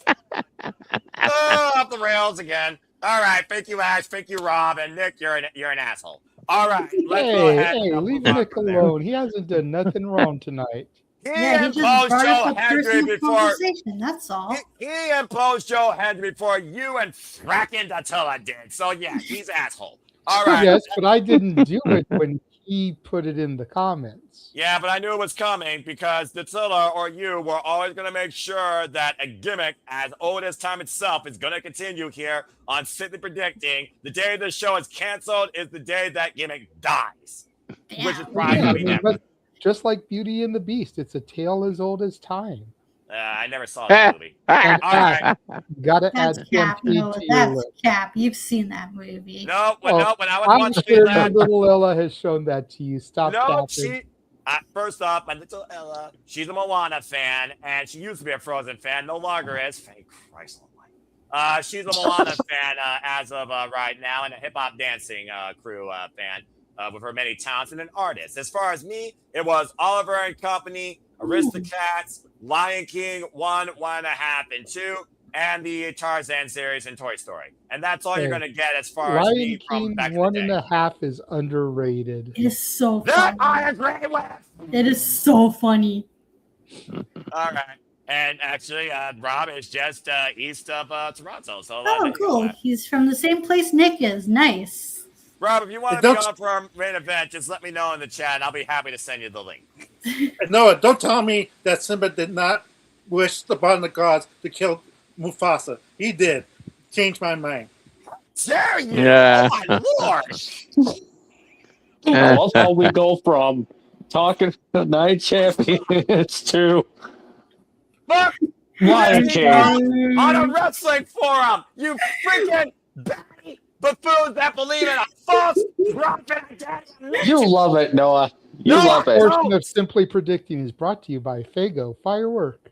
Oh, Get it my today at God. Dollar Store. Sorry. Exactly. See, my age group wasn't Simba and Mufasa. It was when what was it? Bambi's mother died. Oh, Ooh, yeah. Ooh. On that note, with the fact that Disney has something I'm up, sorry, I got to join the group here. Oh, this was already fun. and I got nothing to say. Oh, you crazy ass. I like to see Noah get flustered. I'm sorry. We do this all the time, Dave. Welcome to the family, Yes, Dave. it's the Welcome to the normal family. around here. Welcome to the beautiful God. madness created by yours truly, Shadow Badass, everyone's Someone favorite Canadian someone has friend. to instigate the insanity, and tonight the award goes to our Canadian friend Ash. Congratulations. She's All daddy right. for a reason. Yeah, for life, young punk. All right, thank you, everybody. Let's get back to our scheduled program, and nothing else is probably going to be more entertaining than the 15 commercial breaks you're going to witness from Saudi Arabia. Yes, let's see how far we can go. Yeah, right. And speaking of which, we'll be right back after this commercial break, after these I messages understood from that our... reference. Never mind. Not doing that. I wouldn't do that. I don't know if Noah picked up on that. You ain't shit, JJ. Probably not. All right. That being said, I'm picking up the fact that Ash did go with Cody Rhodes, despite her thoughts about him still holding on to the Undisputed WWE Championship all the way through Saudi Mania. Damn. Okay. And believe it or not, folks, she was the only one so far to give a prediction. But I'm just going to back her up on this and say, yeah, I agree. Cody's winning. Okay, moving on. Thank you, Ash. Let's get back to the scheduled programming here. Bloody freaking hell. Wow, I don't know where to go from here. Let's go to Charles next here. Charles, let's see how batty you are if you agree with our Canadian friend Ash here. Does Cody Rhodes leave the title? Is Sami Zayn removed from the picture? Or does Gunther somehow get removed from the picture and we escalate Cody Rhodes and Sami Zayn, who have had more backstage segments than I could count this calendar year? Cody's retaining. Let's be honest. He's keeping the title. Because I'm afraid of what we're going to get at SummerSlam with Cody. I am too. I agree with you 100% with that. Really? The moment after what happened to Femi for Seth. I'll get to that later. I think somebody else is going to agree with my points then when we get to it. And sometimes that happens, and it's predicting where two people share a brain. Shout out to Walter Cruz, Sky to Rage of Wrestling, and JJ. All right, well, thank you, Charles. That being said, he went to Cody Rhodes. That being said, while you're ESPN with him, Dave, why don't you go next? What are your thoughts towards this? Do you think that the Lane General Gunther can be the undisputed WWE champion? He was the former World Heavyweight champion, although that did happen at SummerSlam. Here we are in a show, though, in Saudi Arabia, of course. Gunther, strong record. He already retired the phenomenon to Styles earlier this year. But again, we have not seen that identity of career killer with him since he's been on SmackDown, I believe. So it does feel like they're trying to put him back in championship contingency. And here he is going after the prize in WWE. Call what it is. What do you think? Well, WWE creative has crapped the bed with him too. Pretty much just because there's no way in hell he's winning. The only good thing is, like Ash put it, because I totally agree with her, it's going to be Sami that gets pinned by Cody. They're going to do whatever little they can for Gunther at this point. I don't know how it's going to be for, even though there's been shenanigans. That's a shout out for your guys' other show. And they've been cheap plug. There's going to be with shenanigans. How many times this will be 4 in a row Gunther's lost against where Cody was involved, including the what was it, the Night of Champions last year? So yes, you are correct. Crown Jewel. Gunther's been ever since the career killer, he's been basically blown up and put for dead by them. Damn. Put on the show, don't you? All right. Well, that being said, he's got Cody retaining as well. Okay, let's once again see if Emmanuel plays the Emmanuel card here. This is the greatest opportunity tonight for him to do that. Emmanuel! As I scream to you like Roderick Strong. Does anyone not named Cody Rhodes leave the undisputed WWE title? Well, you're all right, Noah. I'll play my infamous. There it is. There it is. Fuck me! That happened eventually. Damn it! I was being sarcastic. No, be serious. Like I put Gunther for my predictions. You put Gunther? Wow. I put Gunther. I understand. I understand your guys' point. Like I pointed out previously. Like, there's a reason why two of the three, because like Charles said that Sami lost doing a rumble match, but that's okay. Like, I don't count rumble match like as a singles match, but nevertheless, these two, specifically Cody and Liv, had not lost in Saudi Arabia. So it would have not surprised me or shocked me that Cody will win this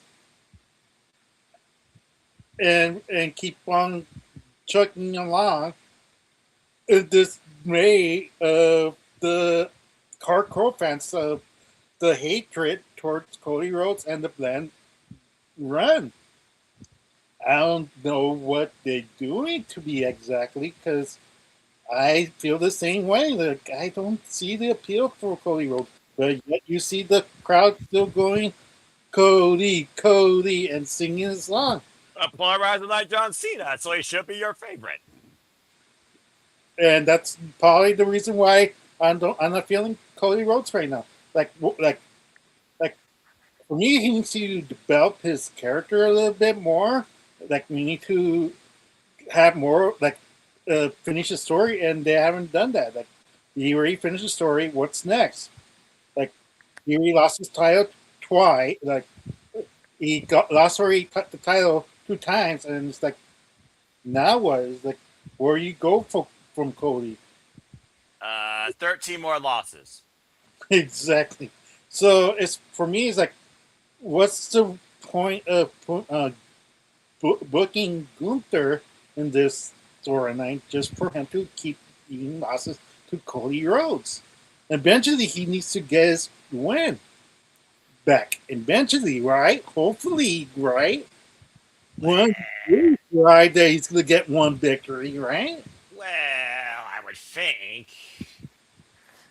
So eventually, he's going to get his victory finally, and that's going to be and Sami's going to be the person who takes the fall, and he's going to say, "I'm the greatest champion," and that's your SummerSlam match: Cody Rhodes versus Gunther for the title again, one more time.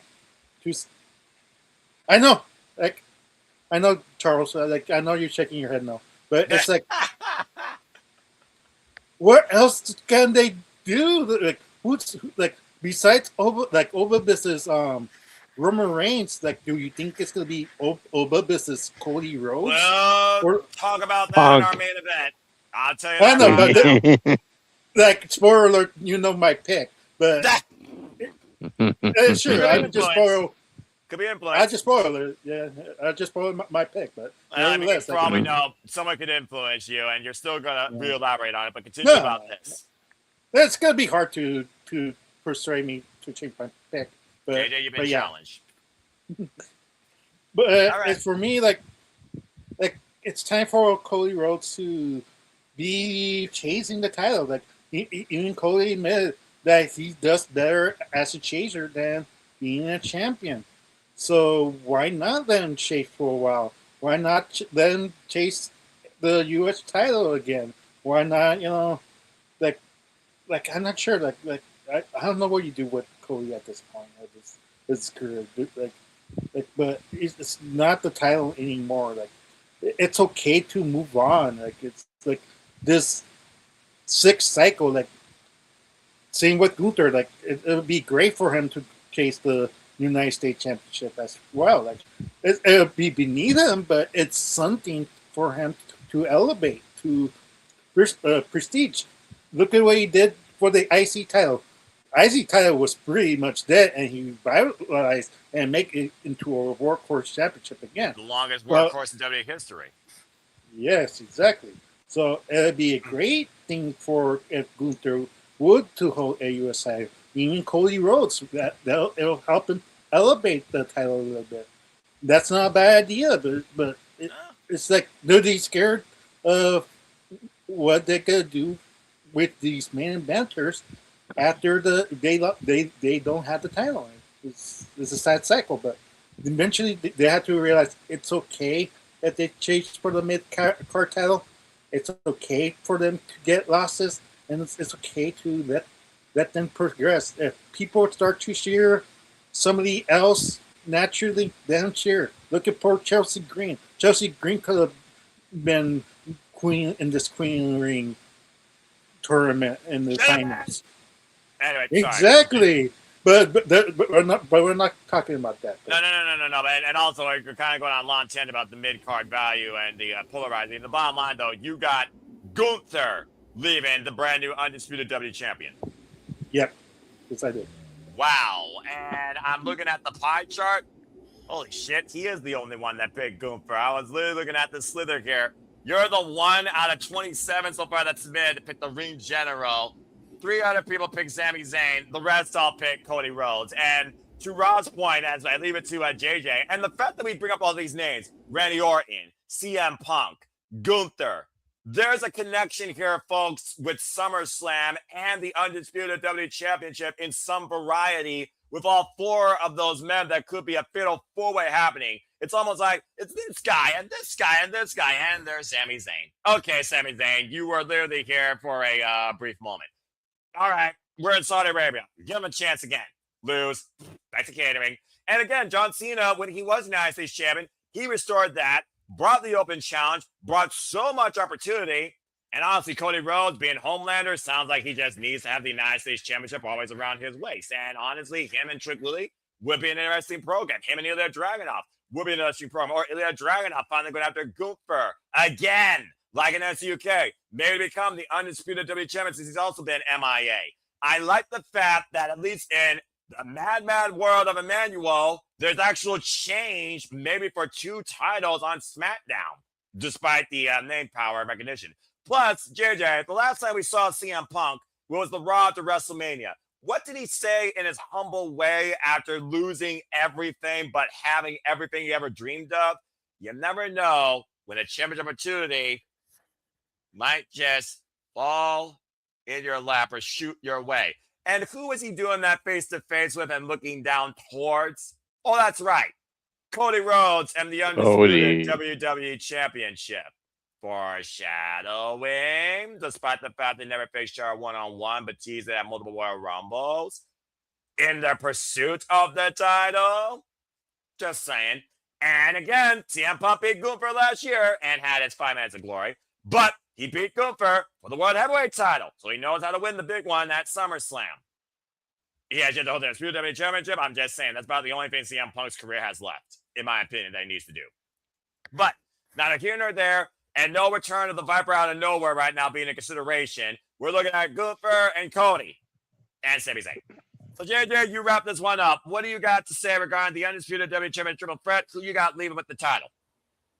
Well, I'm glad that Rob in the commentary and you just a moment ago brought up CM Punk.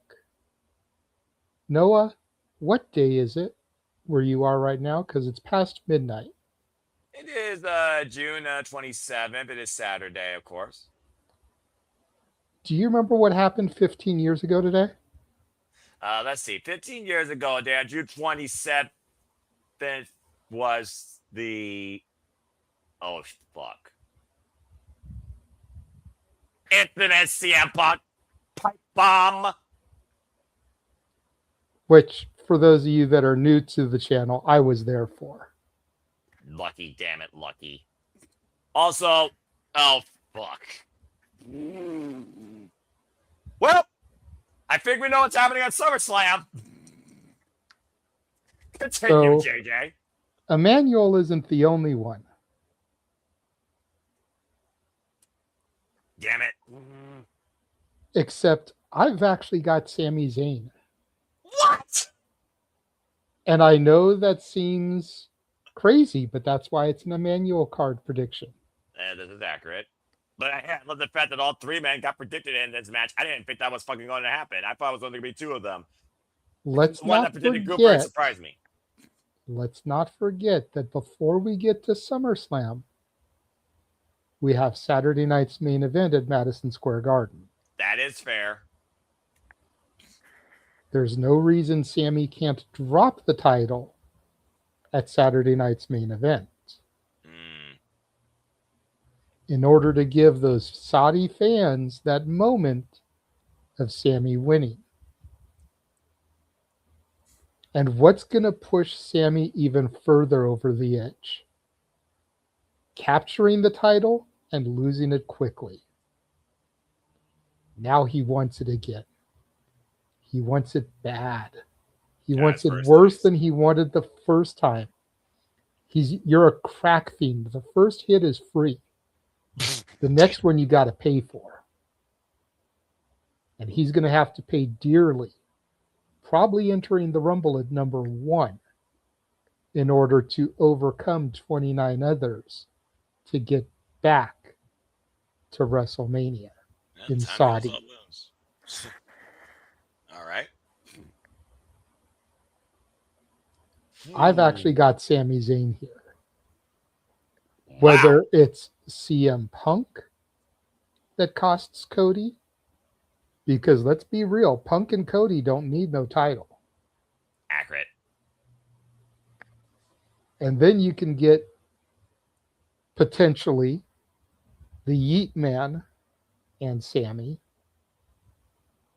assuming Sami doesn't lose the belt at Saturday night's main event.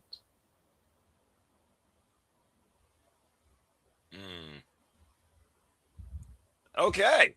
Well, that being said, because that's the type of match where I could see, and again, it's not that I want Jade to win, and I know we're going to get there when we get there, but I could see WWE doing Jay and Sami.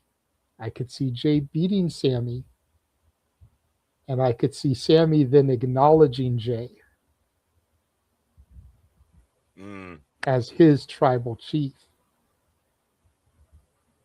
Because Roman may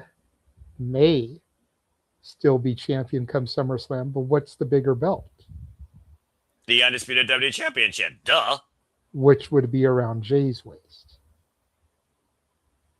Jay would technically be holding the bigger belt than Roman. As long as who's they don't the merge tribal chief. As long as they don't merge the two again, I can definitely see what you mean. And of course, the bloodline, always trying to keep things in the family regardless. But still, JJ, you really surprised me there. Wow, Sami Zayn, Undisputed WWE Champion. If nothing else, because they're in Saudi Arabia. Again. And again, you know, we've said a few times here on Shenanigans, in Spaces, on Simply Predicting, we need to stop having these long-ass title reigns. Not every title reign needs to be 200, 300 plus days. I agree. Cody got the belt at Mania. Prior. When did he get it? I'm pretty sure it was in February. Okay, so he got it in February. February to June. Nice little few-month run. Sami till July, early August. Little month-plus run. Not a big deal. Then we can go on another decent little title run to get us to Rumble or Mania again. Like a couple of short runs in the middle there ain't going to kill nobody. And if it adds to the further storyline of making Sami go crazy, I'm here for it because we need something new with Sami. Well, at least he's being more proactive than Johnny Gargano, who gets literally paid to plank. So I do see what you mean. That'll be the day. Just me literally laying back there planking while you all talk freely. Emmanuel, I do see your hand up. What you guys say real quick before we move on to our main event?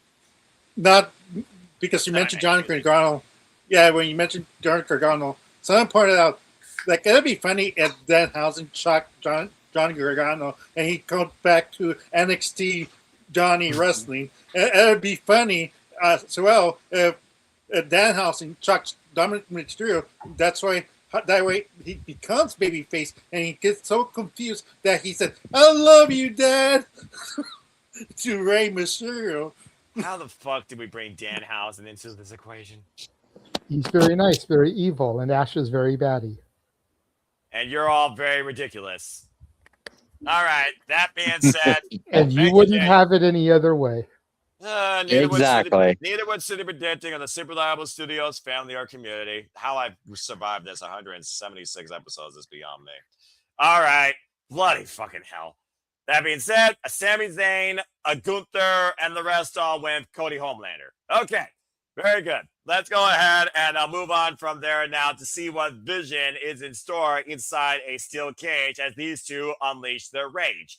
As Seth freaking Rollins goes after, and that graphics out of date because as we saw, thanks to a return by Joe Hendry, the Street Profits now are once again the Raw Tag Team Champions. Then again, I don't think Bron Breakker was on the decision. If he was, well, actually, yeah, he was because of course it was Austin Fury, the guy with less pressure than a slow cooker on the lowest setting. And Bron Breakker lost to the Street Profits. Anyway, Seth and Bron, what more needs to be said? It's literally 1 year and 2 months later that we made this match. Ever since the vision of the future of WWE created by Seth Rollins and instigated by Paul Heyman, the Oracle. Basically, Bron Breakker was always to be that guy. But has he been that guy? Jury is out, especially after being injured. Ironically enough, last time we saw, again, continuity. Last time we were here in Saudi Arabia, Royal Rumble. Seth curb stomped his head, cost him the Royal Rumble in less than, 5 seconds? And then we had the follow-up at WrestleMania. He came back with a bat out of hell, no offense, with a spear. And then we saw the follow-up match at Backlash, and they've been at odds ever since. Verbally and physically. Every chance Braun has, he spared Seth Rollins out of his boots. Street Profits with interest. Now, of course, we also literally have here basically these two trying to settle things. You hope it's a blow-up inside a steel cage. And again, much to what someone said at the very beginning, should be on Monday Night Raw. But it is what it is. Especially since both men have cost each other out of the King of the Ring tournament, and now Seth and Joe Hendry have cost the Vision the only goal they had, the Pizza Plate DiGiorno Raw Tag Team Championships. Nonetheless, I'm not sure what either man is here to gain or is here to lose, because Seth Rollins, he's been tried again how many times inside a cage structure, and his record's not been that great, whether it's a red crate of hate, a steel cage, or a Hell in the Cell. I'm just saying. Bron Breakker, though, has he had a major moment or win this freaking year or within the last year, honestly, to show this unpredictable badass is literally supposed to be the next big thing in this business? I haven't seen it. I'm kind of at a crossroads with this match, especially considering who's on Monday Night Raw holding the Premier Championship. Hello, Roman. That being said, Charles, I see what you're doing there, but you know I'm right. So again, you shut up. Let's go around the horn and see what y'all think. Who leaves wins out of the steel cage? Because there in WWE, you don't have to be pinned or submitted solely. You can escape over the top or through the door. So honestly, what's the cage there to do? Like literally, what's the cage there to do? And we all know that Logan Paul, Austin Fury are not going to be too far away. Neither will be Paul Heyman. Let's go around the horn and see what you all think. Is the Vision finally a vapor, or do we literally see Seth Rollins broken by Bron Breakker once and for all? Let's go around the horn and see what you all think. And Dave, I saw your hand up. I saw you laughing a moment ago. Why don't you go ahead and give me your vision towards the future of Bron Breakker and Seth freaking Rollins? Who you got winning? I think this kind of lead to my last prediction, but I think Seth's gonna win the third and final rubber match and get rid of the Vision in his rearview mirror for right now, because they've been teasing him and Roman Reigns for how long in the back too, and I kind of think that might lead to them going to SummerSlam and being one of the main events for the championship, because I kind of think that's going to lead to what my prediction is going to be at the end here, and I think you know where I'm going with it. Oh, I got a pretty good idea, just saying. But again, we'll get there when we get there, because I'm sure we're going to have a whole plethora of ideas and things besides a prediction for the King of the Ring when it comes to the outlook of the World Championships. But that being said, you got Seth freaking Rollins. Mm-hmm. All right. Well, Seth here and Rob are saying that Braun wins, so you're already with disagreement. But again, I love the fact that a match brings polarization. That makes the predicting so much more interesting, especially for me. All right. The panel's on the ballot to Seth freaking Rollins. Whether or not you literally bring him in like a chorus, or you're really like, have we seen enough of this guy? Burned it down. Thank you, Dave. Let's go to Charles next here. Charles, what do you think? I mean, again, Seth freaking Rollins is one of the only men in the entire WWE ecosystem with a legitimate one-upsmanship against Roman Reigns in any identity. Last time Roman got the better of Seth, it's because he got a hissy fit and got disqualified. Didn't even beat the man cleanly. So, truth be told, that proverbial circle has never been fully closed. And the last time we saw these two share a ring together, who won? Seth freaking Rollins, and he used Roman Reigns to do it at WrestleMania 41, Paul Heyman or not. But that, again, is a whole different timeline. But if Bron Breakker loses here, what does that really mean for Paul Heyman's latest Paul Heyman guy and the stock he's putting into him if he can't beat the guy that brought him up as the future in the first place? Dave said everything I was going to say. Took the words right out of my mouth. That tends to happen here a lot. Seth Rollins is winning this, and he's facing Roman Reigns at SummerSlam. Boy, I definitely got a guy who's thinking just like me. So I like Walter that. and Jade sharing a brain, and Dave and Charles sharing a brain. Got it. Ash and I There we go. only share brains sometimes on Japan AEW. Emmanuel is his own Emmanuel Card Island of Insanity. Okay, I was about understood. to add the remark there. You guys mentioning the possibility of Rollins versus Reigns is getting me kind of excited for SummerSlam. Not going to lie. Maybe that's just the Shield in me. I don't know, man. Oh yeah. I can believe that. Believe that. Right. I'm a huge Shield fan. I believe it. I was a huge Shield fan. Oh, I was too. I mean, again, that trio man Roughshot, it was the last time that 6-man tag team wrestling players truly mattered in WWE. Yeah, remember when WWE had a proper tag division? Good times, man. Good times. Pepper's Farms remembers. You could hold out for the future. Also, I do love Bill Milano.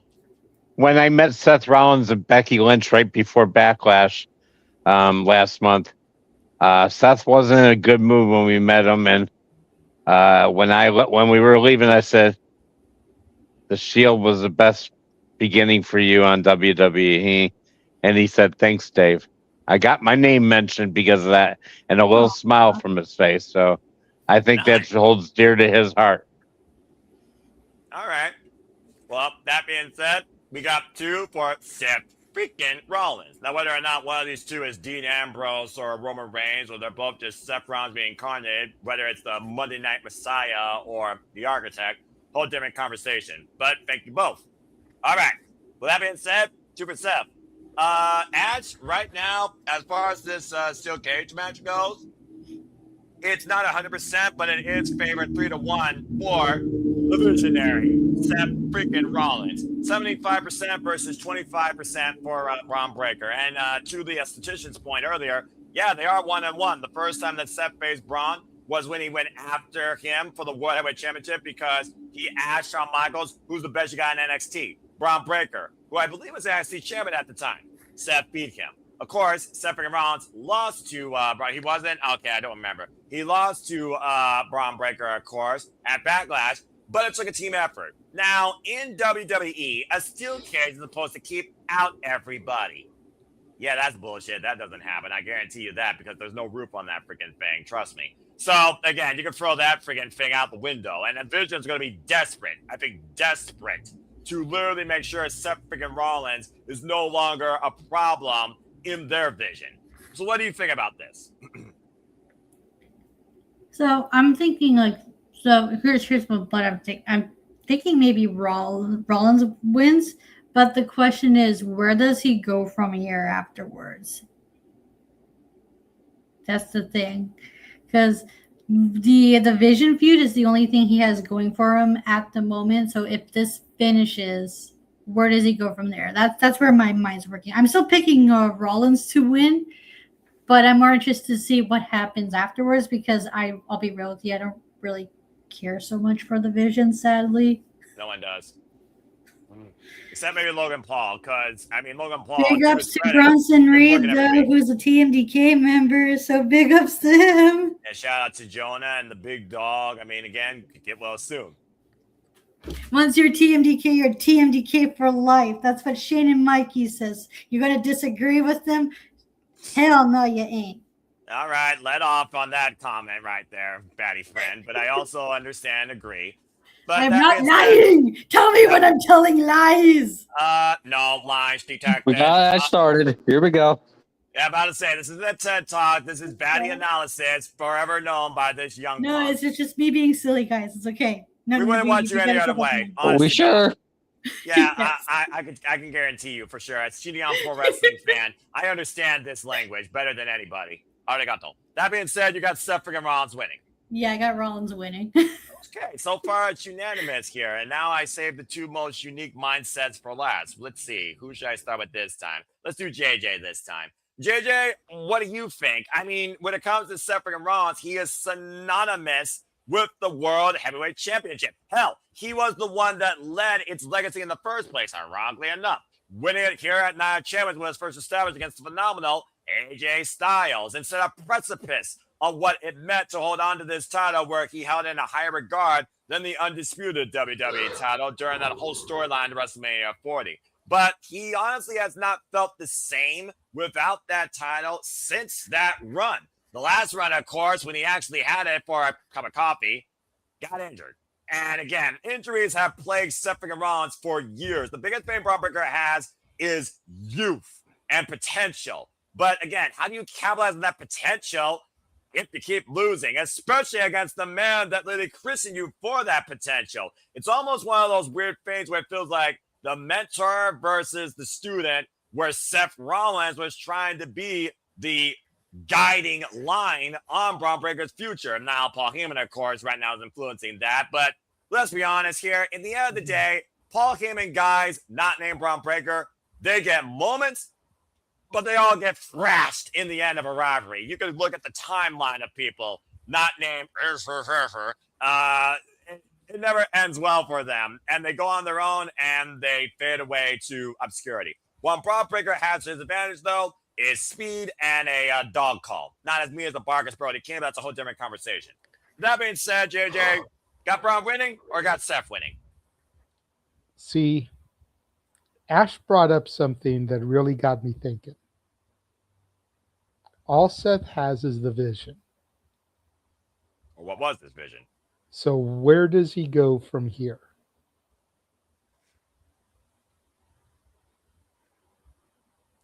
Dot, dot, dot. I think Rob may be onto something. Oh? Because he mentioned how Roman told Fatu to kill Rollins. So if Jacob costs Rollins the match and Braun wins, now we've got where Seth goes next. He goes after Jacob, possibly at Saturday night's main event, in order to get to Roman at SummerSlam. That's a swerve. That's a really good shout. That's a really good ass shout. Because I like that a lot. if Seth wins, then what? Bron's buried. You need a reason for him to go. And yeah, maybe Jacob could attack him after the match. I was just about to say that. But if you're going to do that, give Braun the victory. Because like you pointed out, the young guy needs some momentum going into the second biggest show of the year.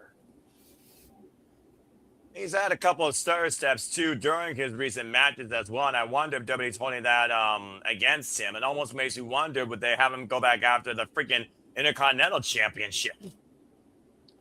Well, I don't think they're going to throw him in there in the world title picture just yet, but Braun Breaker, Mr. Money in the Bank could be a thing come October. That could be Paul Heyman's last ace in the hole for him. That's a fair shout too. He's You never know, held that.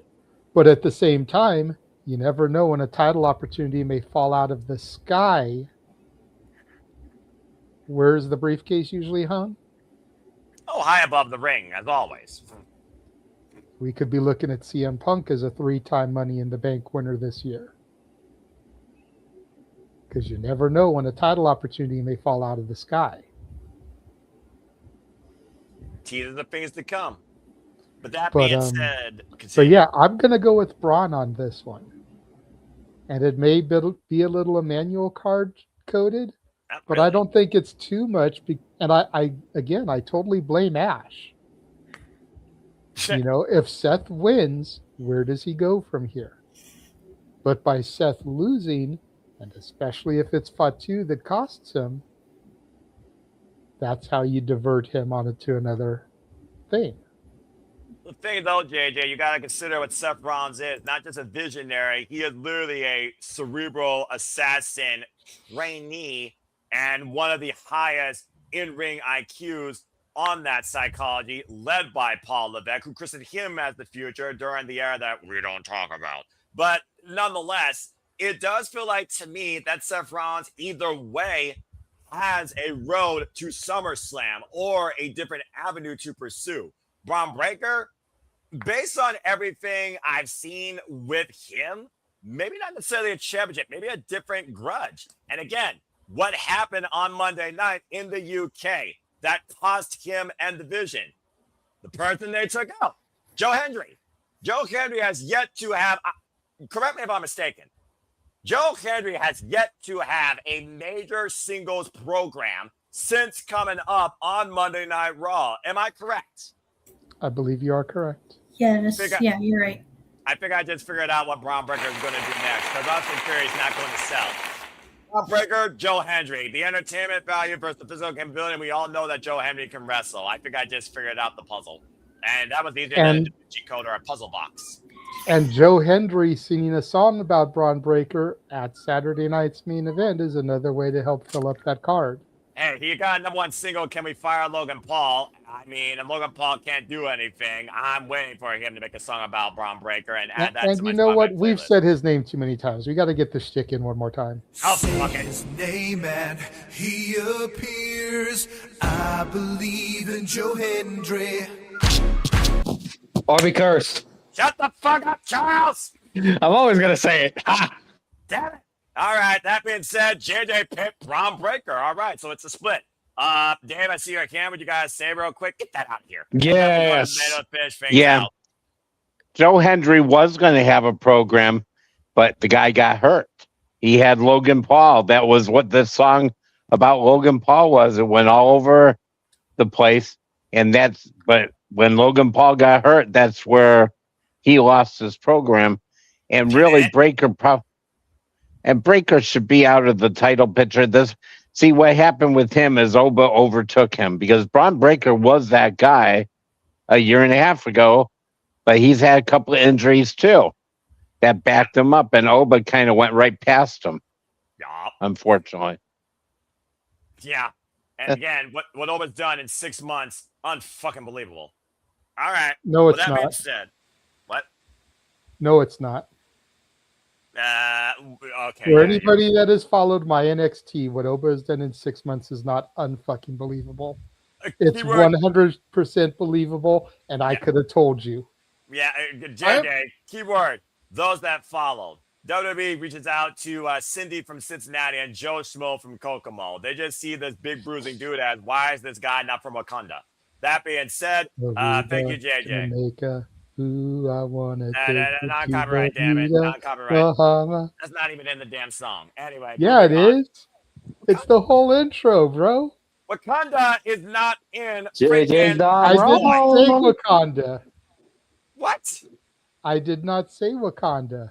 Well, I said Wakanda, and you shift the narrative once again. So clearly your hearing was impaired. You just want to mess with me. Pride the ladder. Go figure. That being said, good song, though, but not copyright. You got cursed. Yeah, well, what else? You're cursed. Shut up, both of you freaking idiots. I can't tell which one right now is Danhausen and which one is Joe Hendry. Stop it. This is what happens when you got two producers in the same damn room and Ash, who thankfully doesn't mess with. Well, yo, stop that. What did I miss again, Danhausen? I love Danhausen. What did I miss? JJ being an idiot and Charles. No one's cursed. Oh, I love that picture. That's a good picture.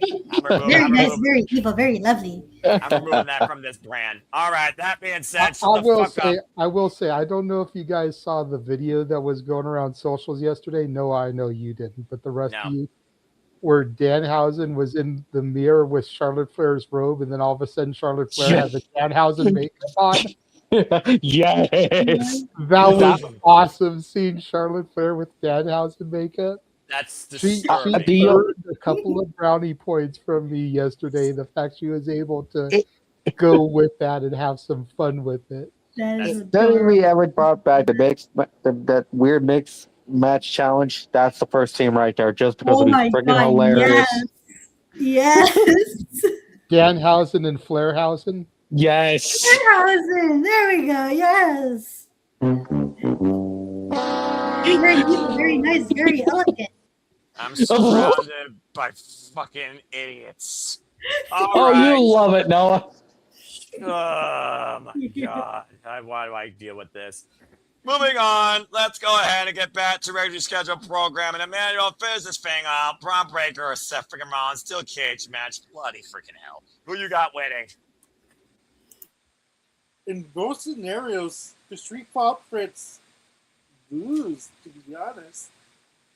If you think about it, if Seth Rollins wins, he moves up from the division, and Monte Ford is right. They shouldn't have trust him in the beginning. If Fatu comes along and he moves along and focuses shift to the bloodline, Montez Ford is still right. He moved on. He's supposed they're going to finish off the division. So both scenarios kind of suck. I'm just saying, it's like if you think about it, sit back. Montez Ford is right. That you're another that Seth Rollins convinced him that they needed his help, and now he's going to abandon him because he's like, all right, I beat him. Now what? I'm gone. I'm done with them. But they're not, because who's going to be chasing them for the tag team titles? The Vision. If they take that road. Because let's face facts. Bron Breakker, this is unfortunate for today's technology. Too many people are on the phone posting botches. Oh, that's right. It's sad. Like they posted on Botchamania and they put phone. Like yeah. Hi Matthew. Love the show, but at times it's like too much botches. Like it ruins. Too much botches. No, it's true. Like no, you're not look wrong. at Bron Breakker. Like look at Bron Breakker. Like they show how many botches he's been doing, and it's not looking good. If I was a viewer and I see that, like, wow, he's really terrible. Why are people cheering for him? Why it's like it that's why the IWC is so is killing the product. IWC is killing wrestling itself because they're so fickle and they nitpick everything. Well, that's why you do what John Samoa Joe says and get the fuck off X, or do what the Superman does and go hello and tell the rest of the world to fuck off with muted notifications. But anyway, continue back on this match. Yeah, back to the match. But like, Bron Breakker needs to win, but everyone surprised me and my pick.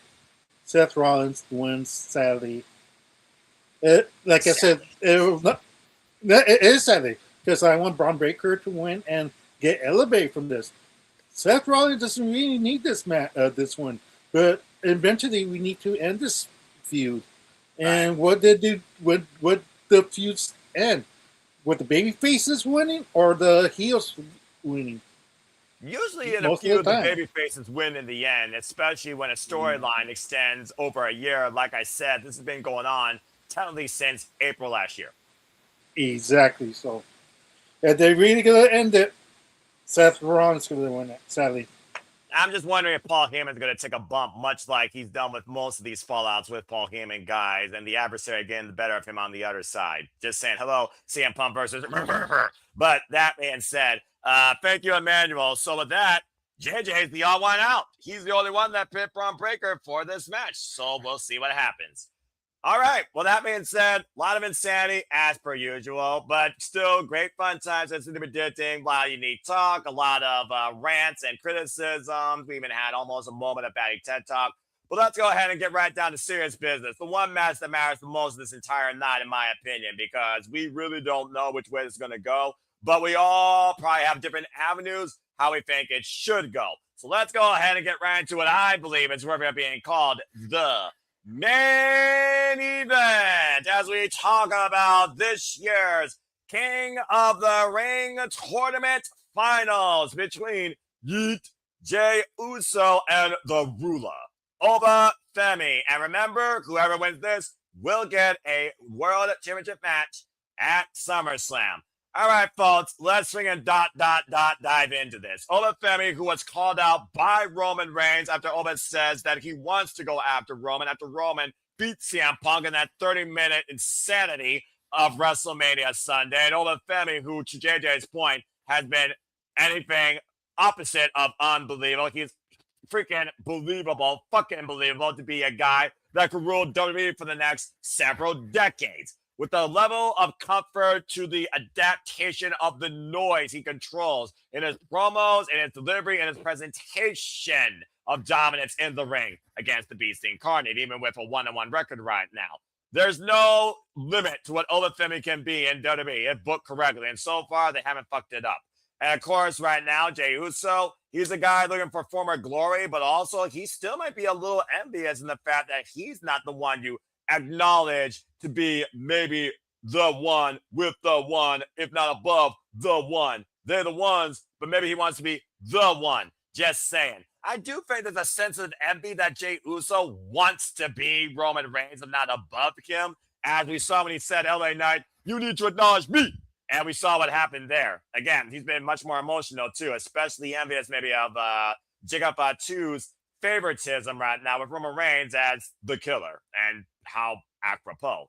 Nonetheless, though, it's also one of those things where Oba Femi brought Lesnar, they're one-on-one, and Brock Lesnar right now, haven't seen him, but Oba wants Brock. So would Oba pass up the opportunity for a world championship just to get revenge against the Beast Incarnate, or does the Beast incite Oba to that third rematch because you said his name? Does Jey Uso get a chance to upset the Tribal Chief, not by tribal combat, but by an earned opportunity? Or do we see Roman manipulate the narrative and send Jey Uso after Cody Rhodes, who we had retained earlier, and Cody and Jey, who are the closest of friends, until they yeet again on behalf of Roman's agenda? Might be very well the opposite. Who leaves this year as the King of the Ring winner? Let's go around the horn and see what everybody thinks. Believe it or not, I don't think this man has started a match out on all tonight. So we're going to start with Kim, and we're just going to keep going around counterclockwise, starting with the storyteller, ending with the bat. JJ, you're on bat first. You set the pace of the precipice. Who you got leaving this year's King of the Ring tournament as the winner? And before you begin, this match right now in the poll is almost 50-50. This match for me is the equivalent of Mercedes and Maya World for Forbidden Door. Do I go with my head? Do I go with my heart? My heart tells me go with Oba. Because Oba deserves it. My head tells me WWE booking has got 4 letters, 1 word, yeet.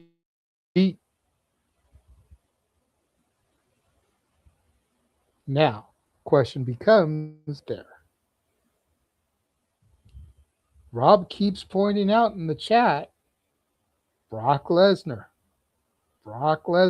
This is going to be the first match because Brock Lesnar has to come in there, do his shit, and get the fuck out of there. Okay? But what if Brock doesn't show tomorrow? It's very hard to keep surprises when it comes to Saudi. Facts.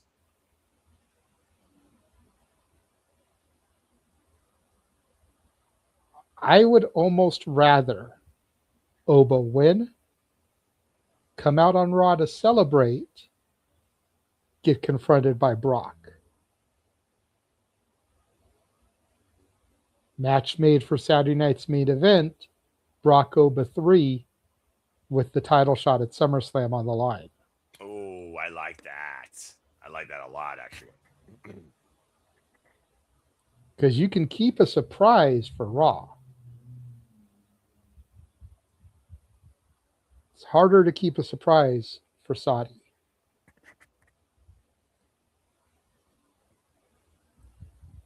Because there's already rumors swirling around that Jay could have some help. While we've been on the air, I've been seeing that a certain member of the family was at the Performance Center getting a checkup and could have possibly already signed a deal.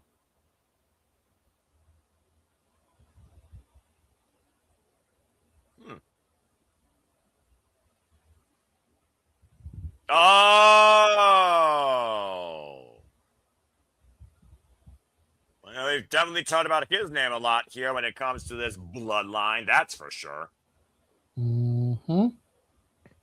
They teased the backlash too, because they said he was in Tampa, and we all thought he was showing up at Backlash and didn't. No. And he could always not show up too, but again, there's heavy rumors swirling. Take rumors for a grain of salt.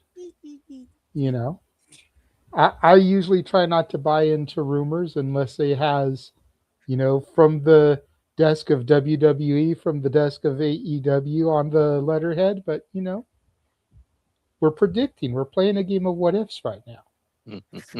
Accurate. I feel like Zilla Fatu would be someone that would be easier to sneak into Saudi because he's lower profile. I don't think the Saudis would really know who the hell he is. You know what I mean? Accurate. Whereas Who Brock are you? Lesnar is somebody people are going to recognize. And pop for. So if somebody were to do a run-in, I think it would be easier to sneak Zilla in.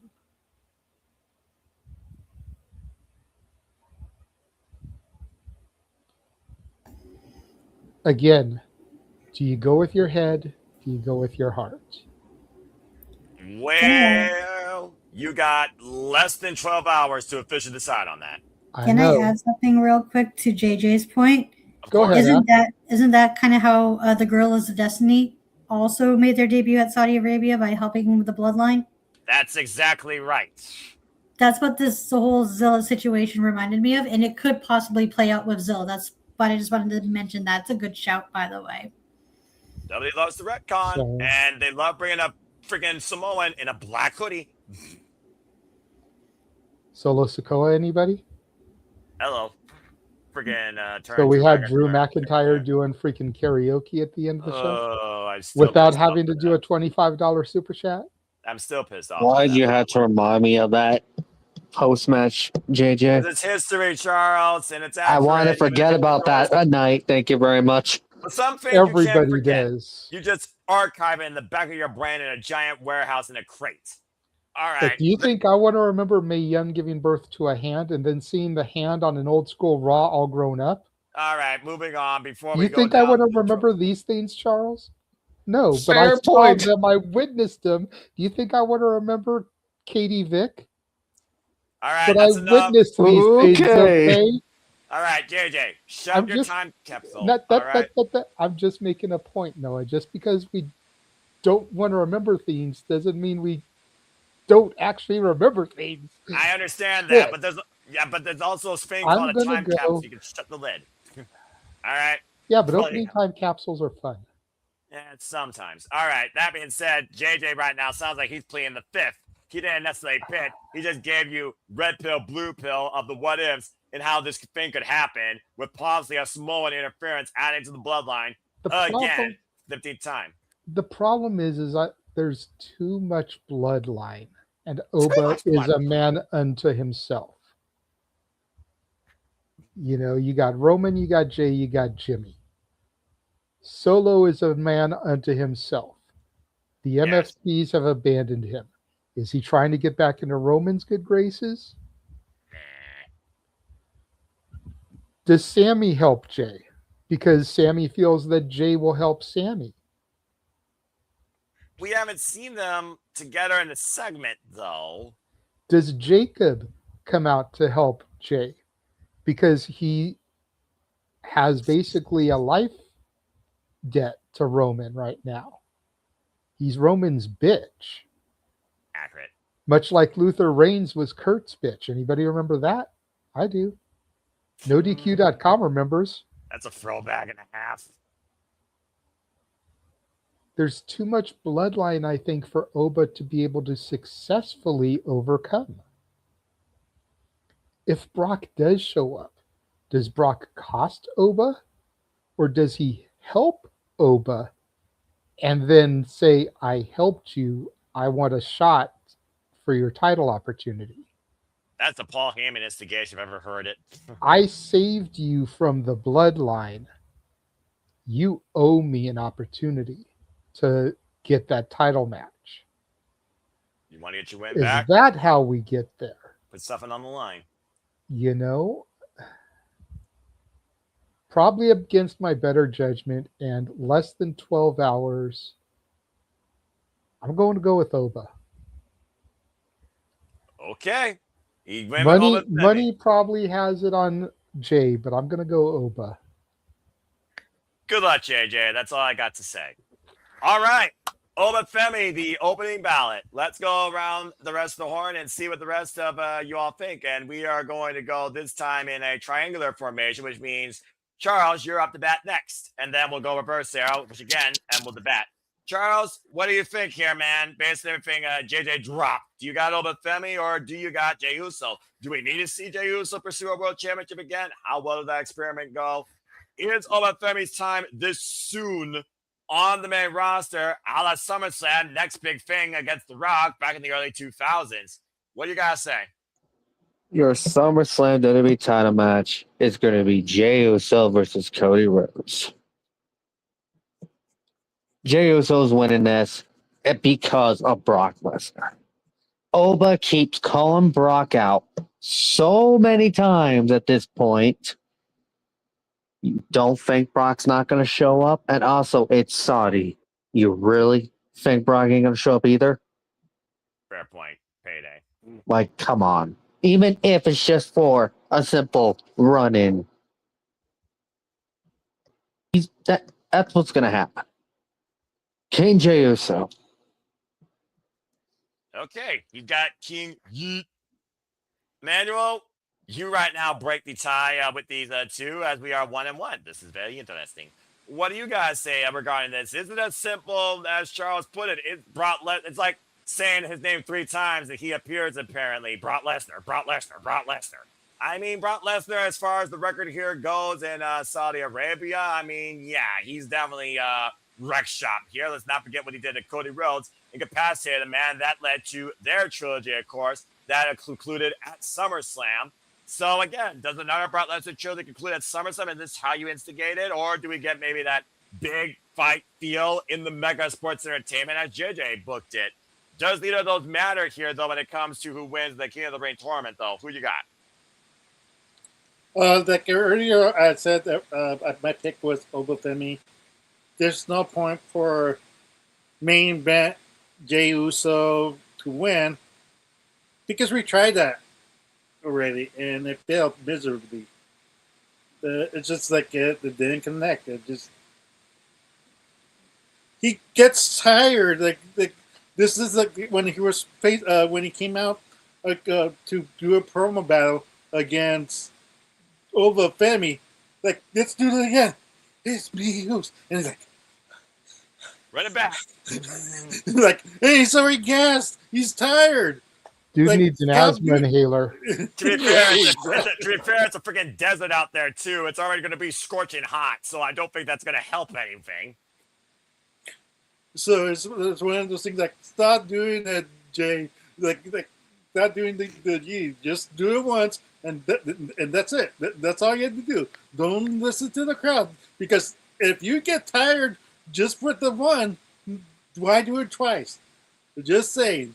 But for me, like, Oba needs to win. Like, if Brock Lesnar does come out, it'd be kind of like a disappointment, because you telling me not only the Bloodline's going to come out, but like Brock Lesnar's now going to come out to help one man. Why not? Let's see. Why not? Like, in SummerSlam, we need to see Oba Femi overcome all the odds. Not only does he defeat Brock Lesnar, he destroys all the Bloodline and wins the title against Roman Reigns. That's the line we're going to. Like, is that what you're telling? Because that's where you guys are telling me, like, that the Bloodlines might help Jey Uso. Then that's the point. Like, but at the same time, I could see Triple H's vision and what people have been doing with the photos. Sami Zayn again turn against Cody Rhodes. We've seen like Randy Orton turn against the Golden Boy. Everyone's turning against Cody. Let's just call it what it is. We've seen Cena, the main quarterback, turn the QB number one. So who's that? Jade turns on Roman? No. Remember remember the ending of who helped Cody Rhodes win the title? Yeah. Jey Uso, Sami Zayn, everybody. Sami Zayn, Kara Owens, unfortunately, injured. That's right. Yeah. You're right. Jey Uso is the one guy that has yet to super kick Cody in the face.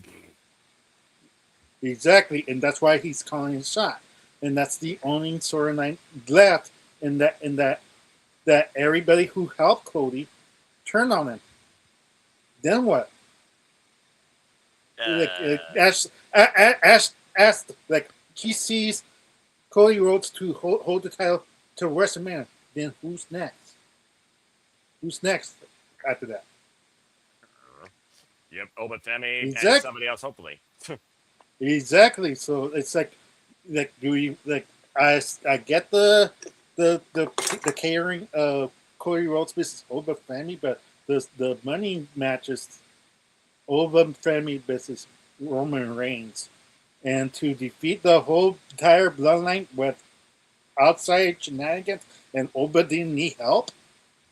He's the main man. Take the Bloodline down, one man army versus freaking Cody Rhodes that took an entire army. All right, that's what Stone Cold. That's what Stone Cold did with the corporation. Yep, you're right. I do remember that. He freaking raised hell every night, whooped ass, and freaking came out on top. What? I get what you're doing here. I get what you're doing. And Oba Femi brings that same energy, but also the size of Oba Femi, though. Motherfucker, as Jeff motherfucking Meacham says. A whole different dynamic, though, from a competitor's side. But I do see what you mean. That being said, Oba Femi. All right, so we got Oba Femi, and we also had, of course, Oba Femi as well. And this guy thinks that Jey Uso is going to take on Cody. So right now, it is a split. I guess I'll go next. It's one of those things right now that, again, what is the best way to sell SummerSlam if you're not going to involve Brock Lesnar officially retiring? I feel like it's got to be Oba Femi versus Roman Reigns and Cody Rhodes versus insert blank. He's going to defend the title, obviously. I don't think Cody Rhodes is losing that championship before SummerSlam. But as far as Oba Femi, there's a reason while WWE loves to tease long-term things, especially with Roman, who's been full-time. Roman and Oba each spoke each other's names. That has to be which way they're going. I just don't know if they're ready to shoot Oba Femi that quick to the championship. Let's see what happened to previous people who've been in this spot and how they either rose the occasion for a long time or crashed and burned in the short haul. I don't think Oba Femi's at the risk of that, though, but it's also one of those things right now, though, that Oba Femi, he needs to rebound after what happened in Clash in Italy. Because already people are writing off Oba Femi that you made him lose to Brock Lesnar in Clash in Italy, blah, blah, blah, blah, blah, blah, blah. They're 1-1, folks. Get off your damn high horse. I feel like you got to run the third one back. It's just a matter of what stage you do it with. Do you do it at SummerSlam or do you do it at Saturday Night's main event in Madison Square Garden? The Mecca itself. Maybe get a redemption from what happened at WrestleMania 20. There's another thing you may want to forget. Sorry, not sorry. But that being said, yeah, I got over Femi winning this right now. It's just too much stock in him this year. He's the guy in WWE for 2026. Period.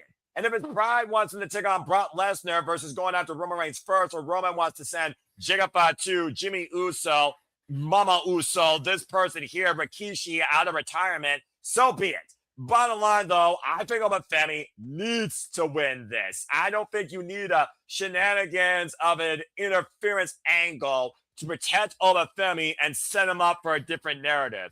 As soon as Femi won at WrestleMania, I was bought in for Femi versus Roman Reigns for the World Heavyweight Championship. Sunday basically set up my SummerSlam main event, period. And I don't see anything else topping that. Not even Brock Lesnar and Femi 3, especially when they only can go for like less than 10 minutes. I go Femi winning. King Oba. So that being said, Dave, you're next. What do you think about this? And before I give it to you, 52% in favor of Jey Uso. 48% in favor of Femi. That's how close it is. Well, I mentioned earlier the match with Seth and Bron was leading to this because I still think Seth's going to beat Bron and go to get Roman. So that leaves Oba facing Brock at SummerSlam. So I think there's going to be something, whether it's Brock interfering and failing, and then Fatu finishing him off, because I think Fatu's going to get involved too. Fatu's, like JJ said, he's Roman's bitch. He's Roman's right hand man, his enforcer. And I think they're going to make sure Jay wins. And I just think that as big as Oba is, they're screwing this up, and the bloodline is. They're wanting to push the bloodline again, big time, and they're pushing it. They're going to push it hard, and I think that Jay's going to get this somehow, some way, and then we see him against Cody at SummerSlam. At first, I thought it was going to be Punk and Cody at SummerSlam, but now with the falling out of the sky, I think even though they pushed Money in the back like 3 times. I think that's where Punk's going to win, and we spoke about that earlier. So I think it's going to be Jay and Cody, former tag team champions together, friends going after each other. And as Jay said, it's all about the business and what he's got. He's going to do what he's got to do. And he's been way more assertive this time around. And I just think, and I hate it. I hate it. I think Oba should be going to SummerSlam like Brock did in 2002. I think that should be what they should do. But of course, that's fantasy booking, and TKO and Triple H and them are going to do what they feel is going to do better for them, and the bloodline's money to them. All right, fair enough. I just want to put this out here, though. Ash, the last time that both nights mattered consecutively for these 2-night showcases was WrestleMania 40. This is what, the second or third 2-night SummerSlam? Why not make both nights matter with a continual story? What if, ... Oba Femi gets to maybe challenge Roman on night 1 because Roman instigates this because he doesn't want to deal with Oba, or he has a fix in, maybe not in the bloodline, but Brock Lesnar, because he knows the envy with Brock Lesnar and Oba Femi, considering how much Oba wants Brock, and that leads to Brock versus Oba night 2, and somehow Seth Rollins calls his shot. You still get Roman actually working double duty again on that. I'm just figuring that SummerSlam needs some sort of continual way where at least either Oba or Roman appear on both nights to really make this show matter. And there's so many different ways we're looking at Roman and Oba and Brock and Seth, Cody and Jade, whatever. It's just one of those things right now that we want to see a clear direction for Femi, but can we trust WWE to do that? So that being said, Ash, you wrap things up and apparently must have influenced people because guess what, folks? It just got deadlocked. It's now 50-50 on the poll across 28 people. So no favorite. So Ash, where do you stand in this? Who you guys king of the ring? So, as much as I would love for Obafemi to win the tournament, because I love that man, I just love him destroying shit, because I love me a big hoss wrestler. I just love monsters. I tell you what. The fan likes kaiju. Go figure. The Japanese fan likes kaiju. I just love seeing, like, Obafemi, like, destroy shit and kick ass and leave, but I have a feeling Jade, by some hook or crook, whether it be bloodline shenanigans, Lesnar involvement, Jey Uso's winning this. Because I'm as much as I've said this quite a bit, like even I'm starting to get a little tired of the bloodline. But every time I say that, they find some ways to suck me back into the drama because I love me some drama. As much as I'm tired of it, because right now there's nothing interesting in me in the bloodline right now, but that could all change, especially SummerSlam, because that's what happened a few years ago. I'm like, okay, you hooked me. Like, I can be easily persuaded, okay? So that's fair. Right now, bloodline stuff, not interested, but that could all change going down to SummerSlam, but yeah, I think Jey Uso's winning it. All right, fair enough. And again, folks, predictions are not final until noon Eastern Standard Time today on the East Coast. And as we look at the West Coast, noon Pacific Time.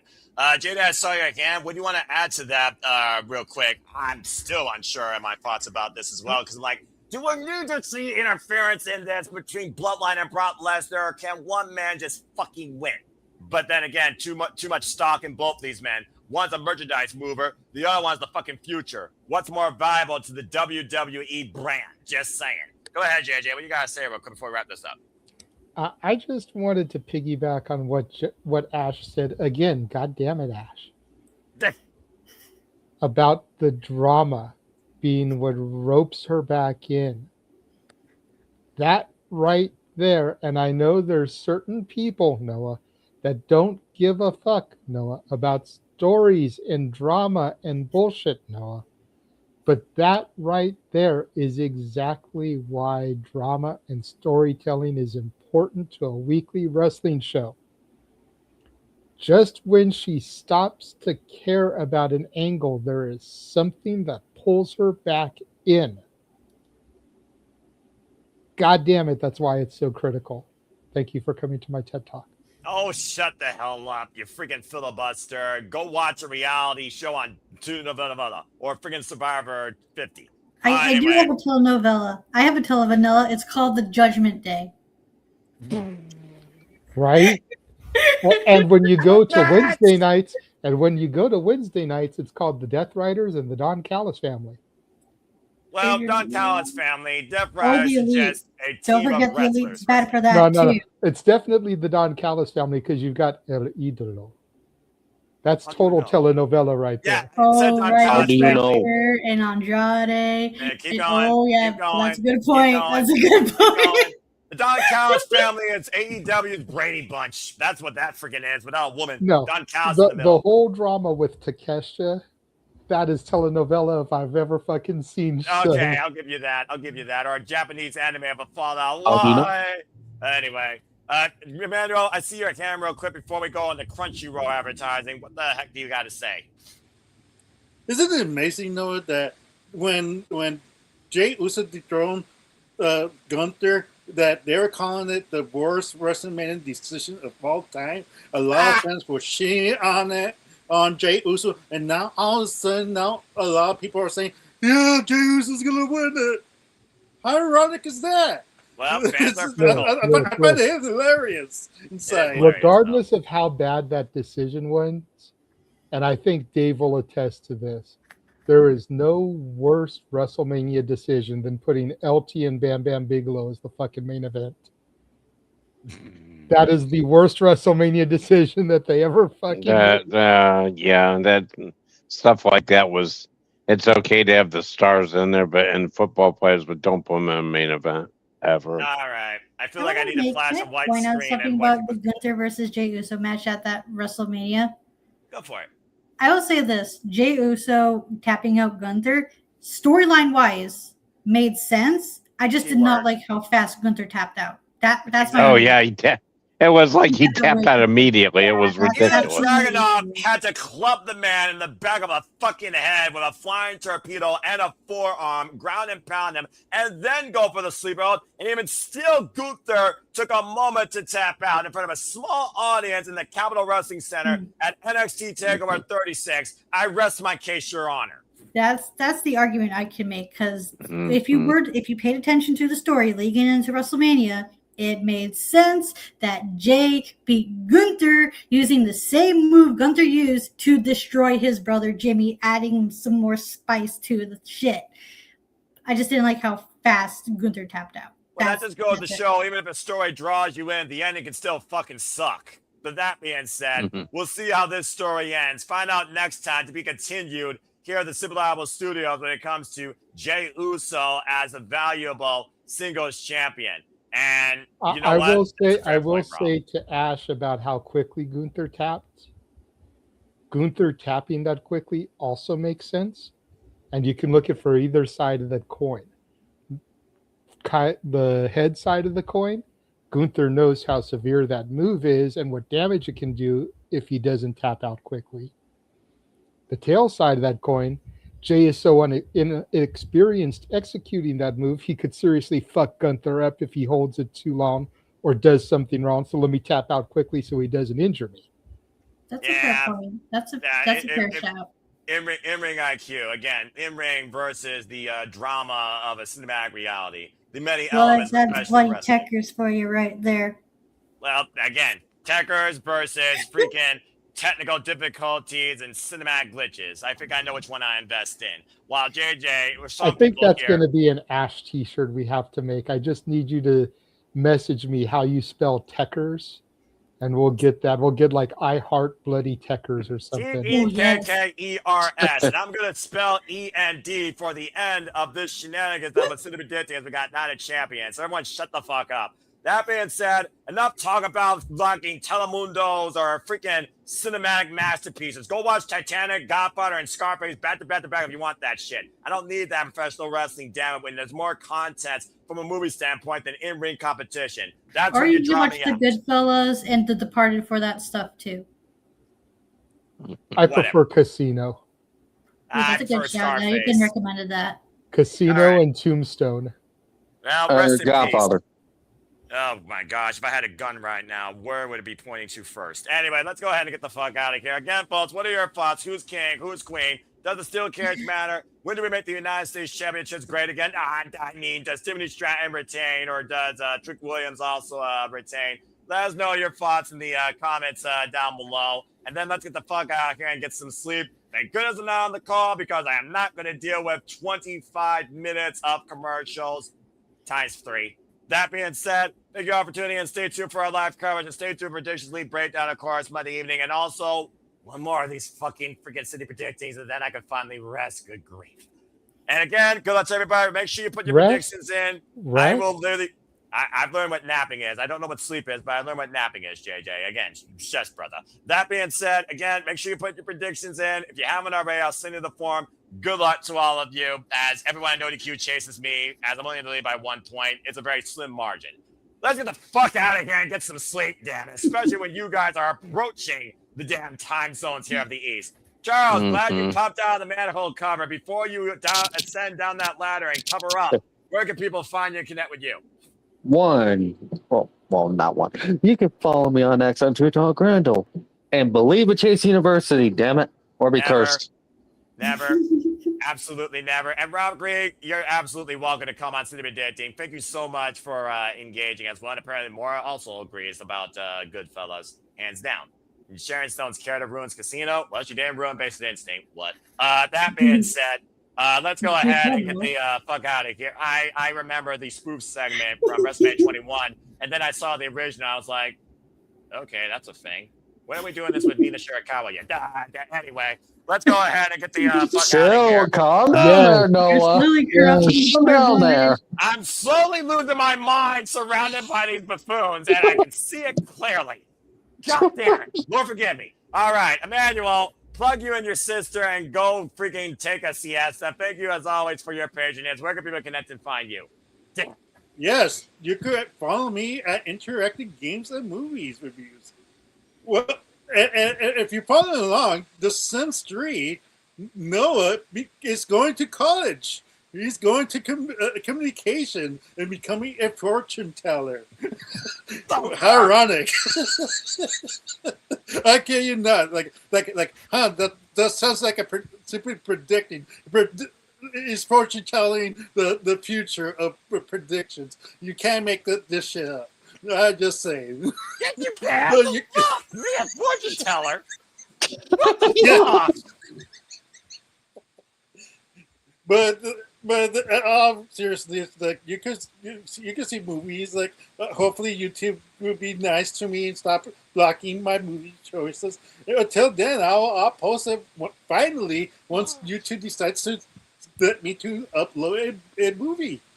But nevertheless, you can follow also my Facebook at Emmanuel Dominguez, EDM7224, as the biggest John Cena hater of all time. You can follow my dorky sister Arlene Dominguez at Facebook, Arlene Dominguez at Instagram, and ADM7224 at the X. Other than that, the worst movie premiere scenario is John Cena and the Marine. Will you stop that?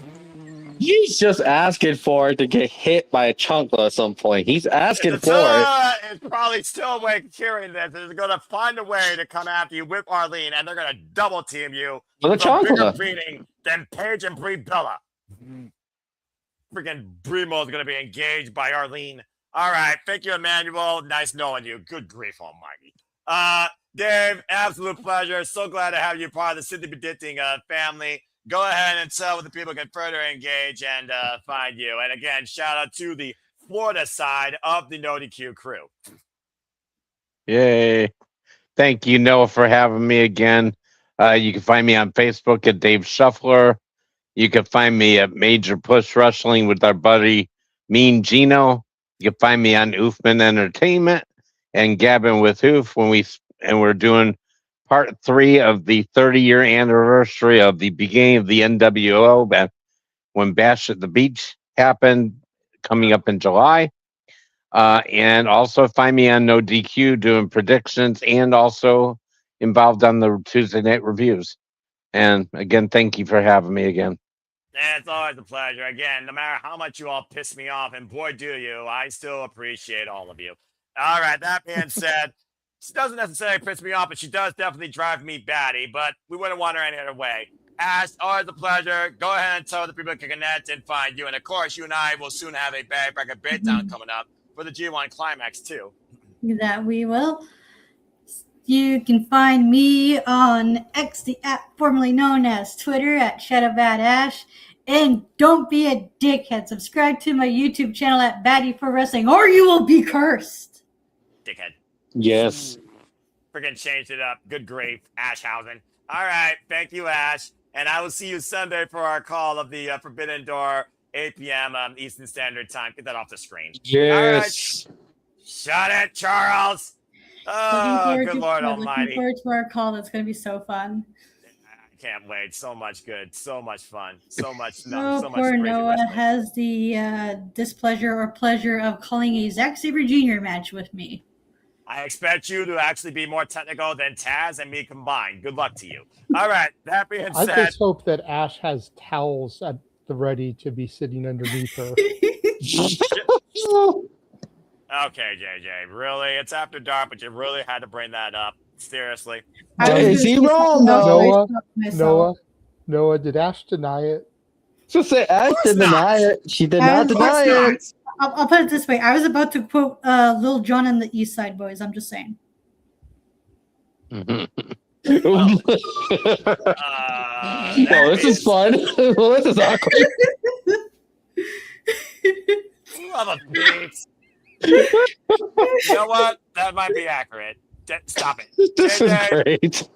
this is always a nut house. JJ, go ahead and tell where the people can find you in and out of the insane asylum.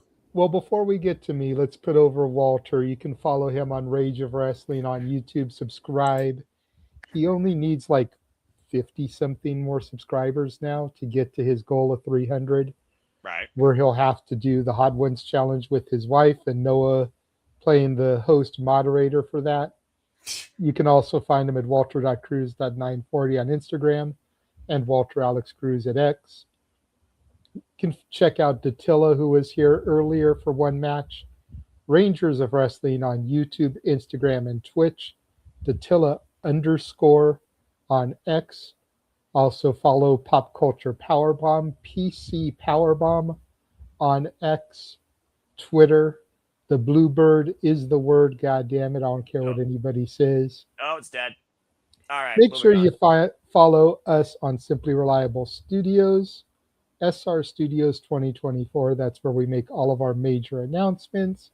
We're streaming there right now with Simply Predicting. But if you want to just communicate with me, if you want to find me, the real me, The real JJ.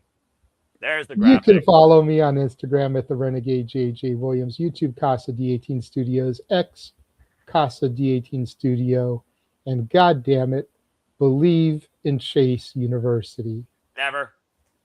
All right. Thank you, JJ. Always appreciate you. Always stand by your convictions, and I will stand by my disagreements with you. May we never fully agree 100%. But appreciate you always, and good luck in the league. If me and you ever agree 100%, I think the world ends. Yeah, for real. It'll be the real at world's end because we're too good bouncing off each other. There's certain things we agree on. Yeah, we do find that happy middle occasionally, but it's always better to have, like you said, the yin and the yang. Exactly. The peanut butter and the jelly. Salt and pepper. Yep. All right. The cheese and the burger. The Pepsi versus Coca-Cola. Pepsi products for life. All right. Damn right.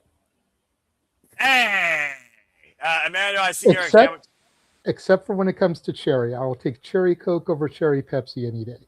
That's the only difference. Okay, I'll agree on that because I've had both, and I definitely do see the distinction there. I'll give you that. Emmanuel, I see your hand. What you got to say real quick? I just got to say to JJ, you know, it's the apocalypse. Once I found my love for John Cena, then you should be really worried about the apocalypse happening. You know, you should be running. That's a good point. That will be the end of everything. You know that hell is frozen over when the fact that Emmanuel has his own T-shirt for sale, and I don't. Yeah, that would be the end of everything as we know it. Because you can buy an Emmanuel card T-shirt, and there's Simply Reliable Studios shirts. There's Saturday Shenanigans shirts, but there's no Renegade shirt. Yeah, there's two Walter shirts. Oh my gosh! And there's an Emmanuel card shirt. We're gonna get an Ash. I Heart Bloody Techers. Watch.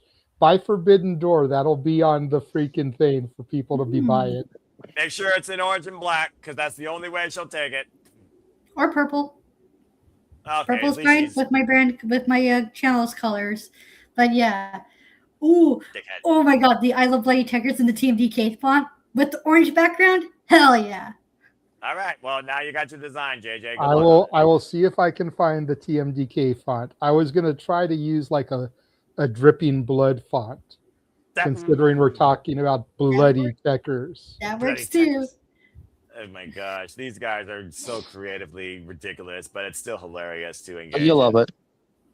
Deal with it. All right. Well, thank you, JJ. And again, thank you everybody for tuning in to episode 176 of City Predicting. If you want to further engage and find me, good luck, but try if you choose at Imposter1916 on the X and on YouTube. For I am nothing more but a simple man and a lifelong fan of professional wrestling. Damn it. Again, as I pointed out, you've seen how special, how crazy, how wild, how varied these City Predictions can be for WWE, NXT, TNA, AEW, and anything else in and out in between across all brands of professional wrestling, damn it. Still one more of these crazy shenanigans to come. literally, if you're on the East Coast, Saturday, 4:30 p.m. Standard Time, I leave you an Impact with simply predicting TNA Slammiversary. So see who joins the panel there, whether it's the same folks, different folks, less folks, maybe one folk. Don't know. You never know who shows up here on Simply Predicting, either in the chat or on screen. And Rob Green, you're absolutely welcome anytime on here. Just let me know, and I'll be happy to lend you the schedule. Again, I do this primarily for the Big Two and their subsidiaries. And Ring of Honor, because honor is real. And again, we got coverage for Night of Champions. We got Saturday Shenanigans, and then me and Ash will be on the call for AEW Forbidden Door. And then you can stay tuned for Night of Champions and AEW Predictions League Breakdown with me and Papagino across the Superman's brand and, of course, the Papagino Network. Subscribe today. You heard about him earlier. Fellow Florida cast member of Team No DQ, Papagino 0017. And you can see him playing Rocket League and bringing the major push towards pro wrestling on Major Push Wrestling, his podcast form that JJ actually debuted on literally this past Wednesday night. Sounds like it was a very fun time.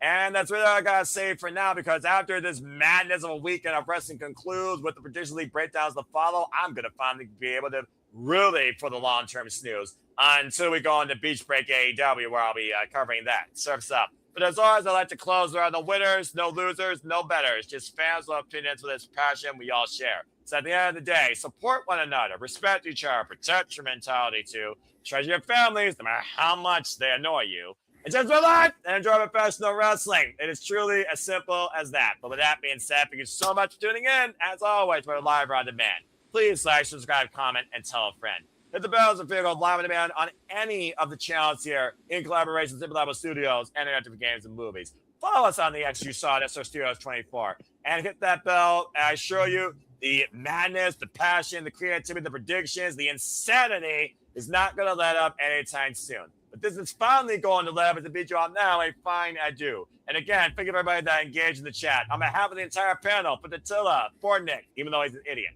for Charles, for Emmanuel, for Dave, for Arlene, far away, for the Renegade Wrestling, JJ, and for our Canadian friend, Ash. I am the Seminole Foster, reminding you and it comes to you as always to bring a positive impact in life. Have a good night, and thanks for tuning in to another insane edition of Simply Predicting Anything But. And we'll see you for Night of Champions, and following that, TNA Slammiversary. Have a good night, folks, and we'll see you next time here at the Simply Reliable Studios. Take care. Enjoy country reducted. We don't call it that anymore. And Come believe on. it, Joe Hendry. Damn it, Charles, you fucking idiot. Say his name and he appears. I believe in Joe Hendry. Or be cursed. Shut the fuck up, Charles. Damn it. Overkilling it tonight. While you're